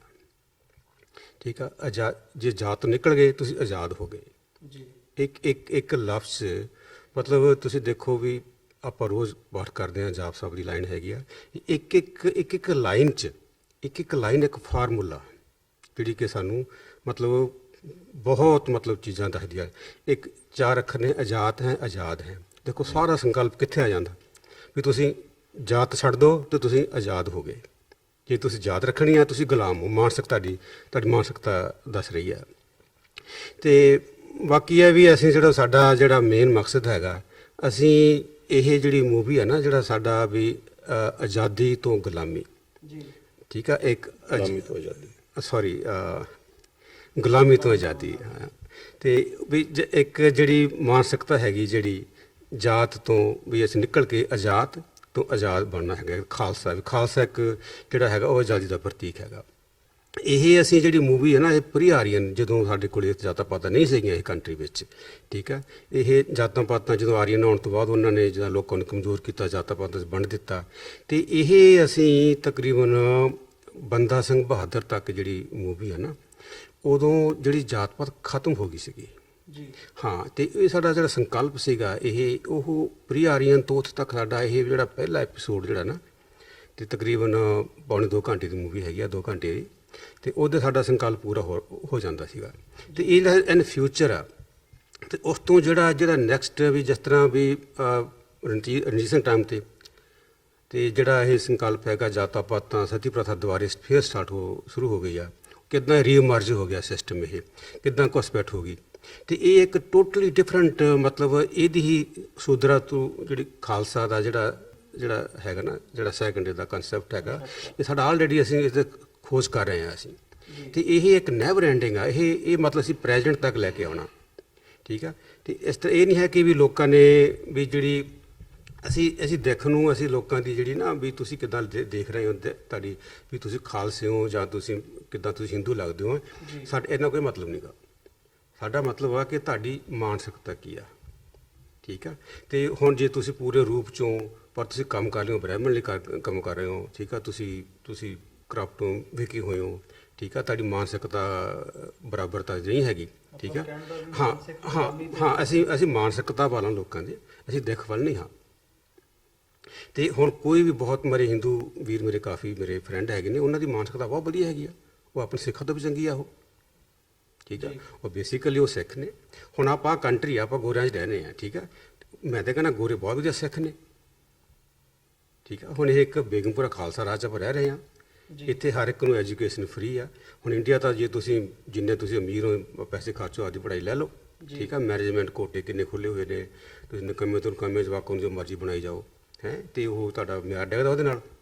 ਇੱਥੇ ਆਪਣੇ ਕੀ ਆ ਕਿ ਤੁਸੀਂ ਜਿੰਨਾ ਪੜ੍ਹਨ ਵਾਲੇ ਬਣੋ, ਤੁਹਾਨੂੰ ਲੋਨ ਗੌਰਮੈਂਟ ਦੇਵੇਗੀ, ਠੀਕ ਆ, ਤੁਹਾਨੂੰ ਹੈਲਥ ਗੌਰਮੈਂਟ ਦੇਵੇਗੀ, ਠੀਕ ਆ, ਵੀ ਤੁਹਾਨੂੰ ਰੋਟੀ ਕੱਪੜਾ ਮਕਾਨ ਮਿਲੇਗਾ। ਇਹ ਬੇਗਮਪੁਰਾ ਖਾਲਸਾ ਰਾਜ ਹੈਗਾ। ਤੇ ਨਾ ਕਿ ਵੀ ਅਸੀਂ ਕੋਈ ਕਹੀਏ ਕਿ ਵੀ ਬੇਗਮਪੁਰਾ ਖਾਲਸਾ ਰਾਜ, ਜਿਵੇਂ ਅਸੀਂ ਵੀ ਲੋਕਾਂ ਨੇ ਵੀ ਇਹ ਤਾਂ ਖਾਲਸਿਆਂ ਦਾ ਰਾਜ, ਤਾਂ ਪੰਜਾਬ ਦੀ ਗੱਲ ਕਰਦੇ ਆ। ਨਹੀਂ, ਇਹ ਜੀ ਕੋਈ ਗੱਲ ਨਹੀਂ ਹੈ। ਤੇ ਇਹ ਜਿਹੜਾ ਕਨਸੈਪਟ ਹੈਗਾ ਨਾ 85% ਲੋਕਾਂ ਦਾ, ਇਹ ਜਿਹੜੇ 52% ਨੇ, ਇਹ ਤਾਂ ਸਾਰੇ ਜਾਟ, ਰੈਡੀ, ਖਾਮੇ, ਜਾਦਵ, ਇਹ ਜਿਹੜੇ ਸਾਰੇ, ਇਹ ਇਕੱਲੇ ਪੰਜਾਬ ਤੱਕ ਲਿਮਟ ਨਹੀਂ ਹੈ। ਇਹ ਸਾਰੇ ਜਿਹੜੇ 52% ਲੋਕ ਨੇ ਬੈਕਵਰਡ ਕਲਾਸਿਸ ਆਉਂਦੇ ਨੇ, ਇਹ ਤੇ 33% ਜਿਹੜੇ SC ST ਇਹ ਸਾਰੇ ਜਿਹੜੇ ਕਬੀਲੇ ਹੈਗੇ ਨੇ 85% ਬਣਦੇ ਨੇ। ਠੀਕ ਆ, ਇਹ ਇੱਕ ਚ ਮੂਲ ਨਿਵਾਸੀ ਇਹ ਨੇਗੇ, ਤੇ ਜਿਨ੍ਹਾਂ ਨੂੰ ਸ਼ੂਦਰ, ਉੱਚੀ ਜਾਤ ਵਾਲੇ ਤੇ ਟੱਚੇਬਲ ਤੇ ਅਨਟੱਚੇਬਲ ਕਿਹਾ ਗਿਆ ਹੈਗਾ। ਤੇ 15% ਲੋਕ ਰਾਜ ਕਰ ਰਹੇ ਨੇ ਪਾੜ ਕੇ। ਠੀਕ ਹੈ, ਔਰ ਫਿਰ ਕੀ ਆ ਕਿ ਇਹਨਾਂ ਦੀ ਇਸ ਮੂਵੀ 'ਚ ਦਿਖਾਇਆ ਹੈਗਾ ਕਿ ਕਿਸ ਤਰ੍ਹਾਂ ਇਹਨਾਂ ਨੇ ਮਤਲਬ ਸਿਸਟਮ 'ਚ ਐਂਟਰ ਹੋ ਕੇ ਤੇ ਕਿੱਦਾਂ ਇਹਨਾਂ ਨੇ ਬੁੱਧਿਜ਼ਮ ਜਿਹੜੀ ਪਹਿਲੀ ਕ੍ਰਾਂਤੀ ਹੈ ਬੁੱਧਿਜ਼ਮ ਨੇ ਕੀਤੀ ਹੈਗੀ, ਤੇ ਕੋਈ ਸੈਕਸ਼ਨ 20 ਤੇ ਉਦੋਂ ਕਿੱਦਾਂ ਇਹਨਾਂ ਨੇ ਉਹ ਬੋਧੀ ਰਾਜਾਂ 'ਚ ਆ ਕੇ ਘੁਸਪੈਠ ਕਰਕੇ ਉਹਨਾਂ ਨੂੰ ਮਤਲਬ ਰਾਜ ਖਤਮ ਕੀਤਾ, ਤੇ ਦੁਬਾਰੇ ਫਿਰ ਰੀਮਰਜ ਹੋ ਗਏ, ਤੇ ਫਿਰ ਮੁਗਲ ਆਉਂਦੇ ਨੇ, ਫਿਰ ਮੁਗਲਾਂ 'ਚ ਕਿੱਦਾਂ ਇਹ ਐਂਟਰ ਹੋ ਜਾਂਦੇ ਨੇ, ਤੇ ਉਹਨਾਂ ਨੂੰ ਆਪਦੀਆਂ ਬਹੂ ਬੇਟੀਆਂ ਉਹਨਾਂ ਨੂੰ ਵਿਆਹ ਕੇ ਤੇ ਉਹਨਾਂ ਨਾਲ ਮਤਲਬ ਸੈਨਾਪਤੀ ਬਣ ਜਾਂਦੇ ਨੇ ਉਹਨਾਂ ਦੇ ਮੁਗਲਾਂ ਦੇ ਹੈਂ। ਤੇ ਆਪਾਂ ਨੂੰ ਪਤਾ ਨਹੀਂ ਸੀ ਹੁਣ ਵੀਰਵਾਲ ਜਿਹਨੂੰ ਆਪਾਂ ਕਿੰਨਾ ਪੜ੍ਹਾਉਂਦੇ ਰਹੇ ਨੇ, ਕਿੰਨਾ ਸਮਾਰਟ ਸੀਗਾ, ਇਹ ਨਹੀਂ ਪਤਾ ਉਹਨੇ ਤਾਂ ਆਪਦੀ ਭੈਣ ਦਾ ਵਿਆਹ ਕੀਤਾ ਸੀਗਾ ਮੁਸਲਮਾਨਾਂ ਨਾਲ, ਤੇ ਵੀ ਮੈਨੂੰ ਰੱਖ ਲਓ ਇਹਦੇ ਵਿੱਚ, ਮੈਂ ਤੁਹਾਡਾ ਬਣ ਜਾ, ਤੁਹਾਡਾ ਮਿਨਿਸਟਰ ਬਣ ਜਾਵਾਂ। ਮਤਲਬ ਇਹੋ ਜਿਹੀਆਂ ਗੱਲਾਂ ਇੰਨੀਆਂ ਲੋਕਾਂ 'ਚ ਪਤਾ ਹੀ ਨਹੀਂ ਲੱਗ, ਆਪਾਂ ਸੋਚਦੇ ਹਾਂ ਵੀ ਲੋਕਾਂ ਨੂੰ ਇੰਨਾ ਗਲਤ ਪੜ੍ਹਾਇਆ ਜਾਂਦਾ ਨਾ ਹਿਸਟਰੀ ਜਿਹੜੀ, ਤੇ ਤੁਹਾਡੀ ਮਾਨਸਿਕਤਾ ਤੇ ਲੋਕਾਂ 'ਚ ਹੋਰ ਹੀ ਪਾਈ ਜਾਂਦੀ ਹੈ, ਸੱਚਾਈ ਤੋਂ ਦੂਰ ਤੁਹਾਨੂੰ ਰੱਖਿਆ ਜਾਂਦਾ ਹੈਗਾ। ਤੇ ਫਿਰ ਹੁਣ ਇਸ ਤਰ੍ਹਾਂ ਮਤਲਬ ਸਿੱਖੀਜ਼ਮ 'ਚ, ਹੁਣ ਸਿੱਖੀਜ਼ਮ 'ਚ ਕਿੰਨੀ ਘੁਸਪੈਠ ਹੋ ਗਈ ਆ। ਹੁਣ ਪੰਜਾਬ ਹੁਣ ਤੇ ਕਰੰਟ ਲੈ ਲਓ, ਠੀਕ ਹੈ, ਭਾਵੇਂ ਸਾਡੀ ਮੂਵੀ ਦਾ ਪਾਰਟ ਨਹੀਂ ਹੈ, ਜਿਹੜਾ ਕਰੰਟ ਸਿਚੁਏਸ਼ਨ ਕੀ ਆ ਕਿ ਹੁਣ ਆਪਣੇ ਸਿੱਖ ਰਾਜ ਕਰ ਰਹੇ ਨੇ, ਤੇ ਔਰ ਉਹਨਾਂ 'ਚ ਜਿਹੜੀ ਉਹ BJP ਉਹਨਾਂ ਨੂੰ ਐਂਟਰੀ ਹੋਈ, ਉਹਨਾਂ ਦਾ ਨਵਾਂ ਵੱਸਦਾ ਰਸਤਾ ਹੈਗਾ। ਕਿਉਂ ਹੈਗਾ? ਕਿਉਂਕਿ ਅਦਰਵਾਈਜ਼ ਉਹ ਰਾਜ ਨਹੀਂ ਕਰ ਸਕਦੇ। ਇਹ ਅਜੇ ਤੱਕ ਸਿਸਟਮ ਦਾ ਜਿਹੜੀ ਫਾਰਮ ਬਦਲ ਗਈ ਆ, ਸਿਸਟਮ ਕੁਛ ਨਹੀਂ ਬਦਲਿਆ, ਅਜੇ ਵੀ ਉਹੀ ਆ, ਸਿਸਟਮ ਚੱਲੀ ਜਾ ਰਿਹਾ। ਹਾਂ, ਹੁਣ ਥੋੜਾ ਘਣਾ ਸੰਵਿਧਾਨ ਨੇ, ਹਾਂਜੀ ਸੰਵਿਧਾਨ ਨੇ ਤੇ ਗੁਰੂ ਗ੍ਰੰਥ ਸਾਹਿਬ ਜੀ ਨੇ, ਮਤਲਬ ਜਿਹੜੇ ਇਹ ਜਿਹੜਾ ਆਪਣਾ ਸੰਵਿਧਾਨ ਨਾ ਗੁਰੂ ਗ੍ਰੰਥ ਸਾਹਿਬ ਜੀ ਤੇ ਆਧਾਰਿਤ ਹੈਗਾ, ਔਰ ਇਹ ਸੰਵਿਧਾਨ ਨੇ ਇਹ ਇਕੁਐਲਿਟੀ ਦੀ ਗੱਲ ਕਰਦਾ, ਇਹ ਲੋਕਾਂ 'ਚ ਜਾਤਾਂ ਪਾਤਾਂ ਖਤਮ ਕਰਦਾ, ਪਰ ਪ੍ਰਚਾਰਕ ਹੀ ਜਾਂਦਾ ਇਹ ਜੀ ਰਿਜ਼ਰਵੇਸ਼ਨ ਦੇ ਰਹੇ ਨੇ, ਇਹ ਆ ਦੇ ਰਹੇ ਨੇ, ਕਿਉਂਕਿ ਜੋ ਸਿਸਟਮ ਆਪਣਾ ਤੇ ਜਿਹਦੀ ਜਿੰਨੀ ਜਿਹਦੀ ਹਿੱਸੇਦਾਰੀ ਆ ਉਹਨੂੰ ਓਨਾ ਮਿਲ ਜੇ, ਤੇ ਫਿਰ ਤਾਂ ਜਿਹੜੇ ਇਹ 15% ਜਿਹੜੇ 3.5% ਬ੍ਰਾਹਮਣ ਹੈ, ਤੇ ਦੂਜੇ ਹੋਰ ਖੱਤਰੀ ਜਾਂ ਹੋਰ ਜਿਹੜੇ ਬਣੀਆਂ ਕਲਾਸ ਹੈਗੀ ਆ 7% 5%, ਤੇ ਫਿਰ ਉਹ ਤਾਂ ਗਰੀਬ ਹੋ ਜਾਣਗੇ, ਪਰ ਉਹਨਾਂ ਕੋਲੇ ਪਹਿਲਾਂ ਪੜ੍ਹਦੇ ਆਏ ਨੇ, ਉਹਨਾਂ ਕੋਲੇ ਉਹਨੂੰ ਪਤਾ ਹੈਗਾ, ਤੇ ਅਸੀਂ ਤਾਂ ਹੁਣ ਪੜ੍ਹਨ ਲੱਗੇ, ਸਾਨੂੰ ਤਾਂ ਹੁਣ ਅਕਲ ਆਉਣ ਲੱਗੀ ਆ, ਤੁਹਾਨੂੰ ਤਾਂ ਅਕਲ ਨਹੀਂ ਸੀ, ਪਹਿਲਾਂ ਪਤਾ ਹੀ ਨਹੀਂ ਸੀ ਕੀ ਆ। ਤੇ ਇਸ ਤਾਂ ਬਹੁਤ ਮਤਲਬ ਥੈਂਕਫੁਲ ਹਾਂ ਕਿ ਜੋ ਇਹ ਜਿਹੜਾ ਜੋ ਸਿਸਟਮ ਹੈਗਾ ਤੇ ਸਾਨੂੰ ਤਾਂ ਗੁਰੂ ਗ੍ਰੰਥ ਸਾਹਿਬ ਨੇ ਦਿੱਤਾ ਹੈਗਾ, ਤੇ ਅਸੀਂ ਚਾਹੁੰਦੇ ਇਹ ਜਿਹੜਾ ਮੈਸੇਜ ਸਾਰੀ ਦੁਨੀਆ 'ਚ ਪਹੁੰਚੇ, ਹਾਂਜੀ ਸਾਰੇ ਦੁਨੀਆ 'ਚ ਪਹੁੰਚੇ, ਤੇ ਅਸੀਂ ਨਹੀਂ ਕਹਿੰਦੇ ਸਾਰੇ ਸਿੱਖ ਬਣ ਜਾਓ, ਅਸੀਂ ਤੁਹਾਡੀ ਸੋਚ ਇਹੋ ਜਿਹੀ ਬਣ ਜੇ। ਹੁਣ ਗੋਰੇ ਸਿੱਖ ਹੀ ਨੇ ਬੇਸਿਕਲੀ, ਕਿ ਇਹਨਾਂ ਦਾ ਹੁਣ ਆਪਾਂ ਇਹਨਾਂ 'ਚ ਹੀ ਰਹਿੰਦੇ ਹਾਂ, ਕਿੰਨੇ ਇਮਾਨਦਾਰ ਲੋਕ ਨੇ ਹੈਂ, ਤੇ ਆਪਾਂ ਗਲਤ ਕੰਮ ਨਹੀਂ ਕਰਦੇ, ਇੱਥੇ ਕਰ ਸਕਦੇ ਹੀ ਨਹੀਂ, ਆਪਾਂ ਡਰਦੇ ਹਾਂ। ਠੀਕ ਹੈ, ਕਿਉਂ ਡਰਦੇ ਆਪਾਂ? ਇੰਡੀਆ 'ਚ ਕਿਉਂ ਐਡਿਟ ਘੁਟਾਲੇ ਕਰ ਦਿੰਦੇ ਲੋਕ, ਮਿਲੀਅਨ ਡਾਲਰਾਂ ਦੇ ਘੁਟਾਲੇ ਕਰ ਦਿੰਦੇ ਆ, ਡਰਦੇ ਹੀ ਨਹੀਂ, ਉਹਨੂੰ ਪਤਾ ਹੀ ਬਚ ਜਾਣਾ। ਹੁਣ ਸਾਨੂੰ ਪਤਾ ਹੀ ਸੀ ਬਾਜੀ ਨਹੀਂ ਬਚਣਾ ਜੀ, ਤੇ ਇਹ ਰਾਹ ਚਾਹੁੰਦੇ ਹਾਂ ਅਸੀਂ ਇੰਡੀਆ 'ਚ, ਜੋ ਆਪਾਂ ਜਿੱਥੇ ਆਪਾਂ ਰਹਿ ਰਹੇ, ਜਿੱਥੇ ਆਪਾਂ ਹੁਣ ਬੈਠੇ ਹਾਂ, ਆਪਾਂ ਬੋਲ ਰਹੇ ਹਾਂ, ਤੇ ਸਾਡਾ ਇਹ ਸੰਕਲਪ ਆ।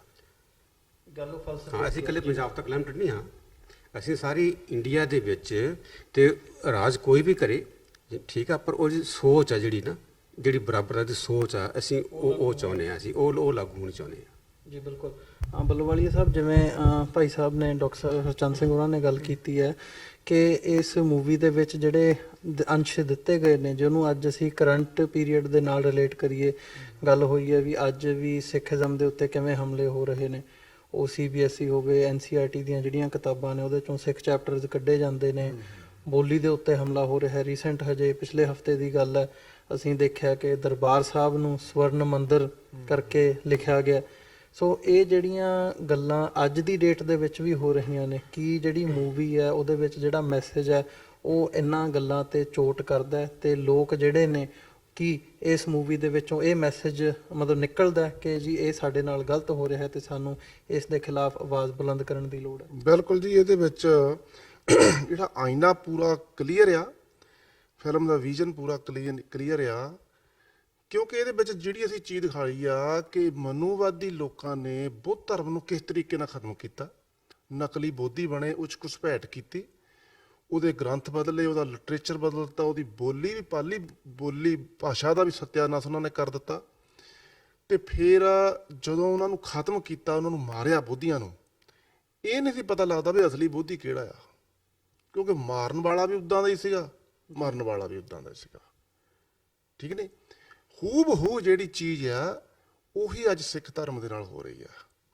ਅੱਜ ਮਾਰਨ ਵਾਲਾ ਵੀ ਦੇਖਣ ਨੂੰ ਸਿੱਖ ਲੱਗਦਾ, ਮਾਰਨ ਵਾਲਾ ਵੀ, ਉਹਦੇ ਵੀ ਪੱਗ ਬੰਨੀ ਹੋਈ ਆ, ਦਾੜਾ ਛੱਡਿਆ ਆ, ਗੋਲੀ ਮਾਰਨ ਵਾਲਾ ਉਹ ਵੀ ਉਸੇ ਰੂਪ ਦੇ ਵਿੱਚ ਆ, ਉਸੇ ਸਰੂਪ ਦੇ ਵਿੱਚ ਆ। ਆਮ ਬੰਦੇ ਨੂੰ ਦੇਖਣ ਵਾਲੇ ਆਮ ਬੰਦੇ ਨੂੰ ਦੁਨੀਆ ਦੇ ਲੋਕਾਂ ਨੇ ਕਹਿਣਾ ਵੀ ਇਹ ਕੋਈ ਇਹਨਾਂ ਦੀ ਘਰ ਦੀ ਲੜਾਈ ਹੋਣੀ ਆ, ਪਰ ਉਹਨੂੰ ਇਹ ਨਹੀਂ ਪਤਾ ਵੀ ਇਹ ਕਿਸ ਤਰੀਕੇ ਦੇ ਨਾਲ ਭਾਰਤ ਦੇ ਵਿੱਚੋਂ ਇੱਕ ਵਿਪਰਵਾਦੀ ਜਿਹੜਾ ਸਿਸਟਮ ਕਿੱਦਾਂ ਇੱਕ ਲਪੇਟੇ 'ਚ ਲੈਂਦਾ, ਕਿ ਜਿੱਦਾਂ ਅਜਗਰ ਹੁੰਦਾ ਨਾ, ਇੱਕ ਜਿਹੜੀ ਗਿਰਗਟ ਆਪਾਂ ਕਹਿ ਦਿੰਦੇ ਵੀ ਉਹ ਰੰਗ ਤੇ ਰੂਪ ਬਦਲਦੀ ਆ ਸਮੇਂ-ਸਮੇਂ ਤੇ, ਜਿਸ ਚੀਜ਼ ਨੂੰ ਉਹਨੇ ਖਤਮ ਕਰਨਾ ਹੁੰਦਾ ਉਹੋ ਜਿਹਾ ਰੂਪ ਧਾਰਨ ਕਰਕੇ ਵਿੱਚ ਵੜ ਜਾਂਦਾ ਉਹ।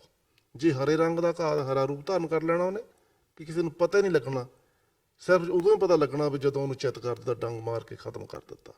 ਇਸੇ ਤਰ੍ਹਾਂ ਜਿਹੜਾ ਮਨੂਵਾਦੀ ਅਜਗਰ ਨੇ ਜਿਹੜਾ ਲਪੇਟਾ ਪਾਇਆ ਹਰ ਉਸ ਵਿਚਾਰਧਾਰਾ ਨੂੰ ਕਿਸ ਤਰੀਕੇ ਨਾਲ ਖਤਮ ਕਰਦਾ, ਦੁਨੀਆ ਦੇ ਲੋਕ ਉਹਨੂੰ ਸਮਝ ਨਹੀਂ ਸਕਦੇ। ਇਸ ਚੀਜ਼ ਨੂੰ ਸਮਝਣਾ ਬੜਾ ਹੀ ਮੁਸ਼ਕਲ ਆ। ਅਸੀਂ ਕੋਸ਼ਿਸ਼ ਕੀਤੀ ਹੈ ਗੁਰੂ ਸਾਹਿਬ ਦੀ ਵਿਚਾਰਧਾਰਾ ਦੇ ਅਨੁਸਾਰ ਕਿ ਜਿਵੇਂ ਕਿ ਮਹਾਰਾਜ ਦਾ ਇੱਕ ਸ਼ਬਦ ਵੀ ਆ, ਹਰਨਾ ਬਾਜਾਂ ਤੈ ਸਕਦਾਰਾਂ ਇਹਨਾਂ ਪੜਿਆ ਨਾਉ, ਫਾਂਦੀ ਲੱਗੀ ਜਾਤ ਭਾਵੇਂ ਲੱਗੇ ਨਾ ਹੀ ਥਾਉ। ਜੀ, ਕਿ ਜਦੋਂ ਸ਼ਿਕਾਰੀ ਨੇ ਕਿਸੇ ਜਾਨਵਰ ਨੂੰ, ਕਿਸੇ ਚੀਜ਼ ਨੂੰ ਆਪਣੀ ਲਪੇਟ 'ਚ ਲੈਣਾ, ਉਹਨੂੰ ਮਾਰਨਾ ਹੈ, ਤਾਂ ਉਹ ਸ਼ਿਕਾਰੀ ਜਿਹੜਾ ਹੈ ਉਸ ਸਪੈਸ਼ਲ ਉਸ ਜਾਤ ਦੇ ਵਿੱਚੋਂ ਜਾਂ ਉਸ ਨਸਲ ਦੇ ਵਿੱਚੋਂ ਚੱਕਦਾ। ਜਿੱਦਾਂ ਹਿਰਨ, ਇੱਕ ਹਿਰਨ ਨੂੰ ਟ੍ਰੇਨਡ ਕਰ ਲਿਆ, ਬਾਕੀ ਹਿਰਨਾਂ ਨੂੰ ਘੁਰਨਿਆਂ 'ਚੋਂ ਕੱਢਣ ਦੇ ਲਈ ਟ੍ਰੇਨਡ ਕੀਤੇ ਹੋਏ ਹਿਰਨ ਨੂੰ ਛੱਡਦਾ ਜੰਗਲ ਦੇ ਵਿੱਚ, ਉਹ ਜਾ ਕੇ ਬੜਾ ਇਹੋ ਜਿਹੀਆਂ ਕਲਾਕਾਰੀਆਂ ਖੇਡਦਾ ਤੇ ਘੁਰਨਿਆਂ 'ਚੋਂ ਹਿਰਨਾਂ ਦੀਆਂ ਡਾਰਾਂ ਕੱਢ ਲੈਂਦਾ ਆ, ਮਗਰ ਡਾਰਾਂ ਦੀ ਡਾਰਾਂ ਤੁਰ ਪੈਂਦੀਆਂ ਆ। ਤੇ ਸ਼ਿਕਾਰੀ ਆਪਣੇ ਨਿਸ਼ਾਨੇ ਤੇ ਬੈਠਾ ਜਿਹੜੇ ਉਹ ਟ੍ਰੇਨਡ ਕੀਤੇ ਹੋਏ ਹਿਰਨ ਨੂੰ ਨਹੀਂ ਮਾਰਦਾ, ਉਹ ਜਿਹੜੇ ਮਗਰ ਤੁਰੇ ਆਉਂਦੇ ਆ ਵਿਚਾਰਿਆਂ ਨੂੰ ਭੋਲੇ ਜਿਹੜੇ ਆ ਉਹਨਾਂ ਨੂੰ ਮਾਰਦਾ ਰਹਿੰਦਾ, ਚੱਕਦਾ ਰਹਿੰਦਾ ਆ। ਉਹੀ ਇੱਕ ਜਿਹੜਾ ਮੈਥਡ ਆ ਗੁਰੂ ਸਾਹਿਬ ਨੇ ਸਾਨੂੰ ਕਲੀਅਰ ਸਮਝਾਇਆ ਹੋਇਆ। ਵੱਖਰੀ ਗੱਲ ਹੈ ਕਿ ਅਸੀਂ ਨਹੀਂ ਸਮਝਣਾ।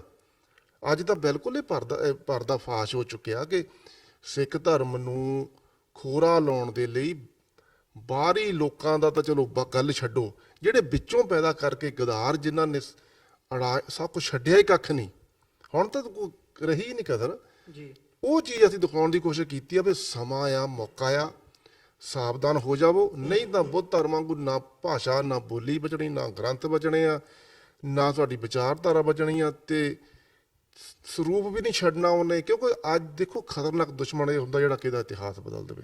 ਜੀ, ਹੁਣ ਤੁਸੀਂ ਜਿੱਦਾਂ ਗੱਲ ਕੀਤੀ ਸੀ ਕਿ ਸਵਰਨ ਮੰਦਿਰ ਨੂੰ ਉਹ ਤਾਂ ਇੱਥੋਂ ਤੱਕ ਕਹਿੰਦੇ ਕਿ ਵਿਸ਼ਨੂੰ ਦਾ ਮੰਦਿਰ ਬਣਾਵਾਂਗੇ, ਔਰ ਹੋਣੀ ਆ। ਜਿਸ ਤਰ੍ਹਾਂ ਉਹ ਪੋਲੀਟੀਕਲ ਪਾਵਰ ਉਹ ਗੇਨ ਕਰ ਰਹੇ ਆ, ਸਟਰੋਂਗ ਸ਼ਕਤੀਸ਼ਾਲੀ ਹੋ ਰਹੇ ਆ। ਹੁਣ ਬਾਬਰੀ ਮਸਜਿਦ ਵਧਾਈ ਆ, ਠੀਕ ਨੇ, ਉੱਥੇ ਉਹਨਾਂ ਨੇ ਰਾਮ ਮੰਦਿਰ ਬਣਾਉਣਾ। ਉਸ ਤੋਂ ਬਾਅਦ ਅਗਲੇ ਕਹਿੰਦੇ ਤਿਆਰੀ ਸਾਡੀ ਇੱਧਰ ਨੂੰ ਆ। ਜਿਹੜੀਆਂ ਗਿਆਨੀ ਦੇਸ ਸਿੰਘ ਹੋਣਾ ਨੇ ਮੂਰਤੀਆਂ ਚੁਕਾਈਆਂ ਸੀ ਪ੍ਰਕਾਰਮਾਂ ਦੇ ਵਿੱਚ ਹਰਿਮੰਦਰ ਸਾਹਿਬ ਦੀ, ਉਹ ਜਿਹੜੀਆਂ ਦਰਗਾਹਾਂ ਮੰਦਿਰ 'ਚ ਪਈਆਂ, ਉਹ ਵਾਪਸ ਆਉਣ ਦੀ ਤਿਆਰੀ ਆ, ਉਹ ਵਾਪਸ ਆਉਣ ਦੀ ਤਿਆਰੀ ਆ। ਇਸ ਕਰਕੇ ਅਜੇ ਵੀ ਸਮਾਂ ਆ। ਅਸੀਂ ਇਹ ਚੀਜ਼ ਨੂੰ ਕਲੀਅਰ ਕਰਨ ਦੀ ਕੋਸ਼ਿਸ਼ ਕੀਤੀ, ਔਰ ਅਸੀਂ ਸਾਡਾ ਕਿਸੇ ਦੇ ਨਾਲ ਇਦਾਂ ਨਹੀਂ ਕਿ ਬੈਰ ਕਿ ਦੂਜੇ ਧਰਮ ਵਾਲੇ ਖਤਮ ਹੋ ਜਾਣ, ਸਾਰੇ ਸਿੱਖ ਬਣ ਜਾਣ। ਗੱਲ ਸਾਡੀ ਹੈਗੀ ਆ ਵਿਚਾਰਧਾਰਾ ਕਿ ਇਨਸਾਨ ਨੂੰ ਇਨਸਾਨ ਸਮਝੋ। ਮੁਸਲਮਾਨ ਬਹੁਤ ਵਧੀਆ ਇਨਸਾਨ ਨੇ, ਈਸਾਈ ਵਧੀਆ, ਲਿੰਗਾਇਤ ਵਧੀਆ, ਬੋਧੀ ਵਧੀਆ, ਜੈਨੀ ਵਧੀਆ, ਹਿੰਦੂ ਵਧੀਆ ਬਣ ਕੇ ਰਹਿਣ, ਪਰ ਦੂਜੇ ਦੇ ਉੱਪਰ ਇਹ ਵਿਚਾਰਧਾਰਾ ਨਾਲ ਫਿੱਟ ਕਰਨ ਵੀ ਤੁਹਾਨੂੰ ਅਸੀਂ ਜਾਤਾਂ 'ਚ ਵੰਡ ਕੇ ਸ਼ੂਦਰ ਬਣਾਤਾ, ਧੀ ਸ਼ੂਦਰ ਬਣਾਤਾ, ਫਿਰ ਉਹ ਨਾਂ ਵੀ ਇਹੋ ਜਿਹੇ ਦੇ ਦਿੱਤੇ ਮਨ 'ਚ ਇਨਫੀਰੀਟੀ ਕੰਪਲੈਕਸ ਪੈਦਾ ਕਰਨ ਵਾਲੇ। ਇਸੇ ਕਰਕੇ ਗੁਰੂ ਸਾਹਿਬ ਨੇ ਸਿੱਖ ਸਿੰਘ ਔਰ ਖਾਲਸਾ ਦਾ ਕਨਸੈਪਟ ਦਿੱਤਾ ਜੀ। ਉਹ ਚੀਜ਼ ਅਸੀਂ ਸਾਰੀ ਕਲੀਨ ਕੀਤੀ। ਜਦੋਂ ਹੁਣ ਅਸੀਂ ਇਹ 'ਚ ਐਟਰੋਸਿਟੀ ਵੀ ਦਿਖਾਈਆਂ। ਅੱਜ ਵੀ ਆਊਟ ਆਫ ਪੰਜਾਬ ਇਹ ਘਟਨਾਵਾਂ ਵਾਪਰਦੀਆਂ ਕਿ ਜਦੋਂ ਜਿਹੜਾ ਸ਼ੂਦਰ ਆ, ਅਤੀ ਸ਼ੂਦਰ, ਉਹ ਜੇ ਕਿਤੇ ਆਪਣੀ ਵਿਆਹ ਕਰਵਾਉਣ ਜਾਂਦਾ, ਉਹ ਘੋੜੀ ਤੇ ਖੜ ਕੇ ਨਹੀਂ ਜਾ ਸਕਦਾ ਬਰਾਤ ਲੈ ਕੇ, ਠੀਕ ਨੇ। ਅੱਜ ਵੀ ਉਹ ਹਰਿਆਣਾ ਨਾਲ ਹੀ ਵਸਦਾ, ਉੱਥੇ ਹੋ ਰਹੀਆਂ। ਔਰ ਗੁਰੂ ਦੀ ਕਿਰਪਾ ਕਿ ਪੰਜਾਬ ਦੇ ਵਿੱਚ ਸਿਰਫ ਤਾਂ ਸਿਰਫ ਸਿੱਖ ਧਰਮ ਹੋਣ ਕਰਕੇ ਇਹ ਐਟਰੋਸਿਟੀ ਨਹੀਂ ਹੁੰਦੀਆਂ। ਹਰਿਆਣੇ 'ਚ ਹੁੰਦੀਆਂ, MP 'ਚ ਹੁੰਦੀਆਂ। ਰਾਜਸਥਾਨ ਦੇ ਵਿੱਚ ਤਾਂ ਬ੍ਰਾਹਮਣ ਦੇ ਘਰ ਦੇ ਮੋਹਰ ਦੀ ਜਿਹੜੇ ਸ਼ੂਦਰ ਲੋਕ ਆ ਆਪਣੀ ਪੈਰਾਂ 'ਚ ਚੱਪਲਾਂ ਪਾ ਕੇ ਨਹੀਂ ਲੰਘ ਸਕਦੇ। ਉਹ ਚੱਪਲਾਂ ਖੋਲ ਕੇ ਹੱਥ 'ਚ ਫੜਨੀਆਂ ਪੈਂਦੀਆਂ ਜਾਂ ਸਿਰ ਤੇ ਰੱਖਣੀਆਂ ਪੈਂਦੀਆਂ। ਜਿਸ ਬਾਈਕ ਤੇ ਜਾਂਦੇ ਤਾਂ ਉਤਰ ਕੇ ਲੰਘਣਾ ਪੈਂਦਾ। ਜੇ ਬ੍ਰਾਹਮਣ ਆ ਗਿਆ ਤਾਂ ਮੋਹਰੇ ਉਹਨੂੰ ਪੰਡਤ ਜੀ ਮਹਾਰਾਜ ਇਹ ਆ ਬੋਲਣਾ ਪੈਂਦਾ ਉਹਨਾਂ ਨੂੰ।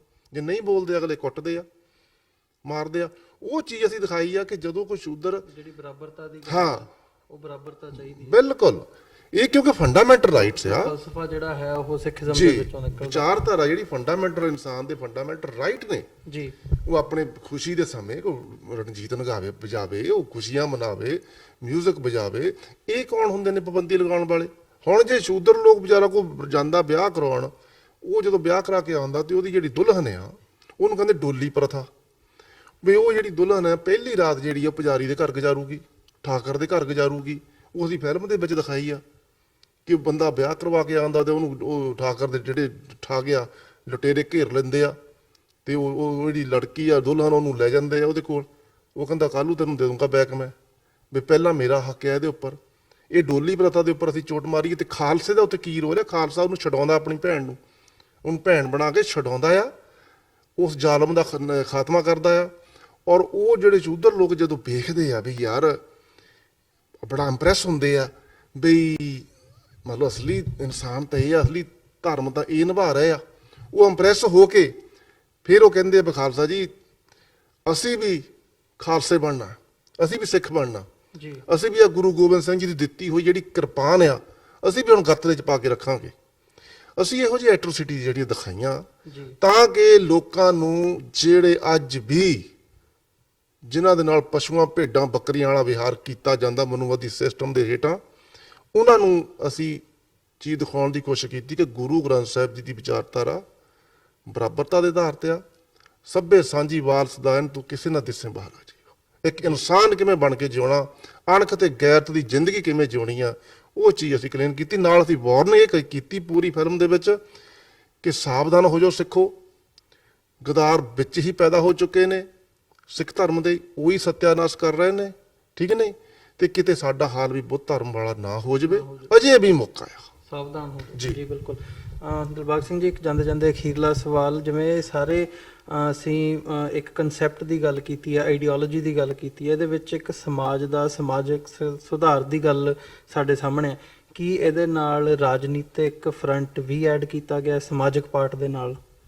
ਦੇਖੋ, ਉਹਦੇ ਵਿੱਚ ਬੇਗਮਪੁਰਾ ਖਾਲਸਾ ਰਾਜ ਦੀ ਖੁੱਲ੍ਹ ਕੇ ਗੱਲ ਕੀਤੀ ਗਈ ਆ, ਕਿਉਂਕਿ ਜੇ ਬ੍ਰਾਹਮਣ ਆਪਣੇ ਵੇਦਾਂ ਸ਼ਾਸਤਰਾਂ ਦੇ ਮੁਤਾਬਕ ਹਿੰਦੂ ਰਾਸ਼ਟਰ ਦੀ ਗੱਲ ਕਰ ਸਕਦਾ ਤਾਂ ਅਸੀਂ ਲੋਕਾਂ ਨੂੰ ਦੱਸਿਆ ਕਿ ਗੁਰੂ ਗ੍ਰੰਥ ਸਾਹਿਬ ਇਸ ਦਾ concept of Begampura Khalsa Raj for 85% Shudras, ਕਿਉਂਕਿ ਜਿਹੜੇ 85% ਲੋਕ ਨੇ ਉਹਨਾਂ ਨੂੰ ਜਾਤ ਪਾਤ ਚੋਂ ਕੱਢ ਕੇ ਉਹਨਾਂ ਦਾ ਅਨਪੜ੍ਹ ਰਹਿਣਾ ਧਰਮ ਬਣਾਇਆ ਸੀ, ਉਹਨੂੰ ਰਿਜੈਕਟ ਕਰਕੇ ਗੁਰੂ ਸਾਹਿਬ ਨੇ ਸਿੱਖਣਾ ਧਰਮ ਬਣਾਇਆ। ਔਰ ਇਸ ਭਾਰਤ ਵਿੱਚ 85% ਸਿੱਖ ਹੋਏ ਲੋਕਾਂ ਵਿੱਚ ਅਸੀਂ ਭਾਵਨਾ ਛੱਡੀ ਆ। ਉਹ ਸਾਈ, ਬੋਧੀ, ਜੈਨੀ ਬਾਅਦ 'ਚ ਨੇ, ਸਿੱਖ ਪਹਿਲਾਂ ਨੇ। ਸਿੱਖ ਕਿਉਂ ਪਹਿਲਾਂ ਨੇ? ਕਿਉਂਕਿ ਹਰੇਕ ਬੱਚਾ ਜਿਹੜਾ ਜਨਮਦਾ ਇੱਥੇ ਉਹਦਾ ਪੜ੍ਹਨ ਦਾ ਅਧਿਕਾਰ ਹੈ, ਉਹਦੇ ਫੰਡਾਮੈਂਟਲ ਰਾਈਟ ਦਾ ਅਧਿਕਾਰ ਆ। ਬ੍ਰਾਹਮਣ ਨੇ ਫੰਡਾਮੈਂਟਲ ਰਾਈਟ ਖਤਮ ਕੀਤੇ ਸੀ, ਇਸ ਕਰਕੇ ਇਹ ਸਭ ਸਿੱਖ ਨੇ। ਬ੍ਰਾਹਮਣ ਖੱਤਰੀ ਵੈਸ਼ ਵੀ ਸਿੱਖ ਬਣ ਸਕਦੇ ਆ, ਪਰ ਆਪਣਾ ਹੰਕਾਰ ਛੱਡ ਕੇ, ਵੇਦਾਂ ਸ਼ਾਸਤਰਾਂ ਦੀ ਥੌਟ ਨੂੰ ਛੱਡ ਕੇ, ਉਹ ਵੀ ਇਸ ਧਰਮ ਨੂੰ, ਧਰਮ ਦਾ ਮਤਲਬ ਹੀ ਫਰਜ਼ ਹੁੰਦਾ, ਫਰਜ਼ ਦਾ ਮਤਲਬ ਹੀ ਟੁਵਰਡਸ ਹਿਊਮਨ ਰਾਈਟਸ ਹੁੰਦਾ, ਮਨੁੱਖੀ ਅਧਿਕਾਰਾਂ ਪ੍ਰਤੀ ਕੀ ਫਰਜ਼ ਹੁੰਦੇ ਆ, ਇਹਦਾ ਮਤਲਬ ਧਰਮ ਹੁੰਦਾ। ਧਰਮ ਦੁਨੀਆ ਤੇ ਇੱਕੋ ਹੀ ਆ, ਸੱਚ ਤੇ ਝੂਠ ਧਰਮ ਹੈ, ਤੇ ਬ੍ਰਾਹਮਣ ਕੋ ਝੂਠ ਸੀ, ਅਸੀਂ ਉਹਨੂੰ ਕਾਊਂਟਰ ਕੀਤਾ ਤੇ ਬੇਗਮਪੁਰਾ ਖਾਲਸਾ ਰਾਜ ਦੀ ਗੱਲ ਕੀਤੀ ਆ, ਰਾਜਨੀਤੀ ਦੀ ਗੱਲ ਕੀਤੀ ਆ। ਜੀ ਬਿਲਕੁਲ।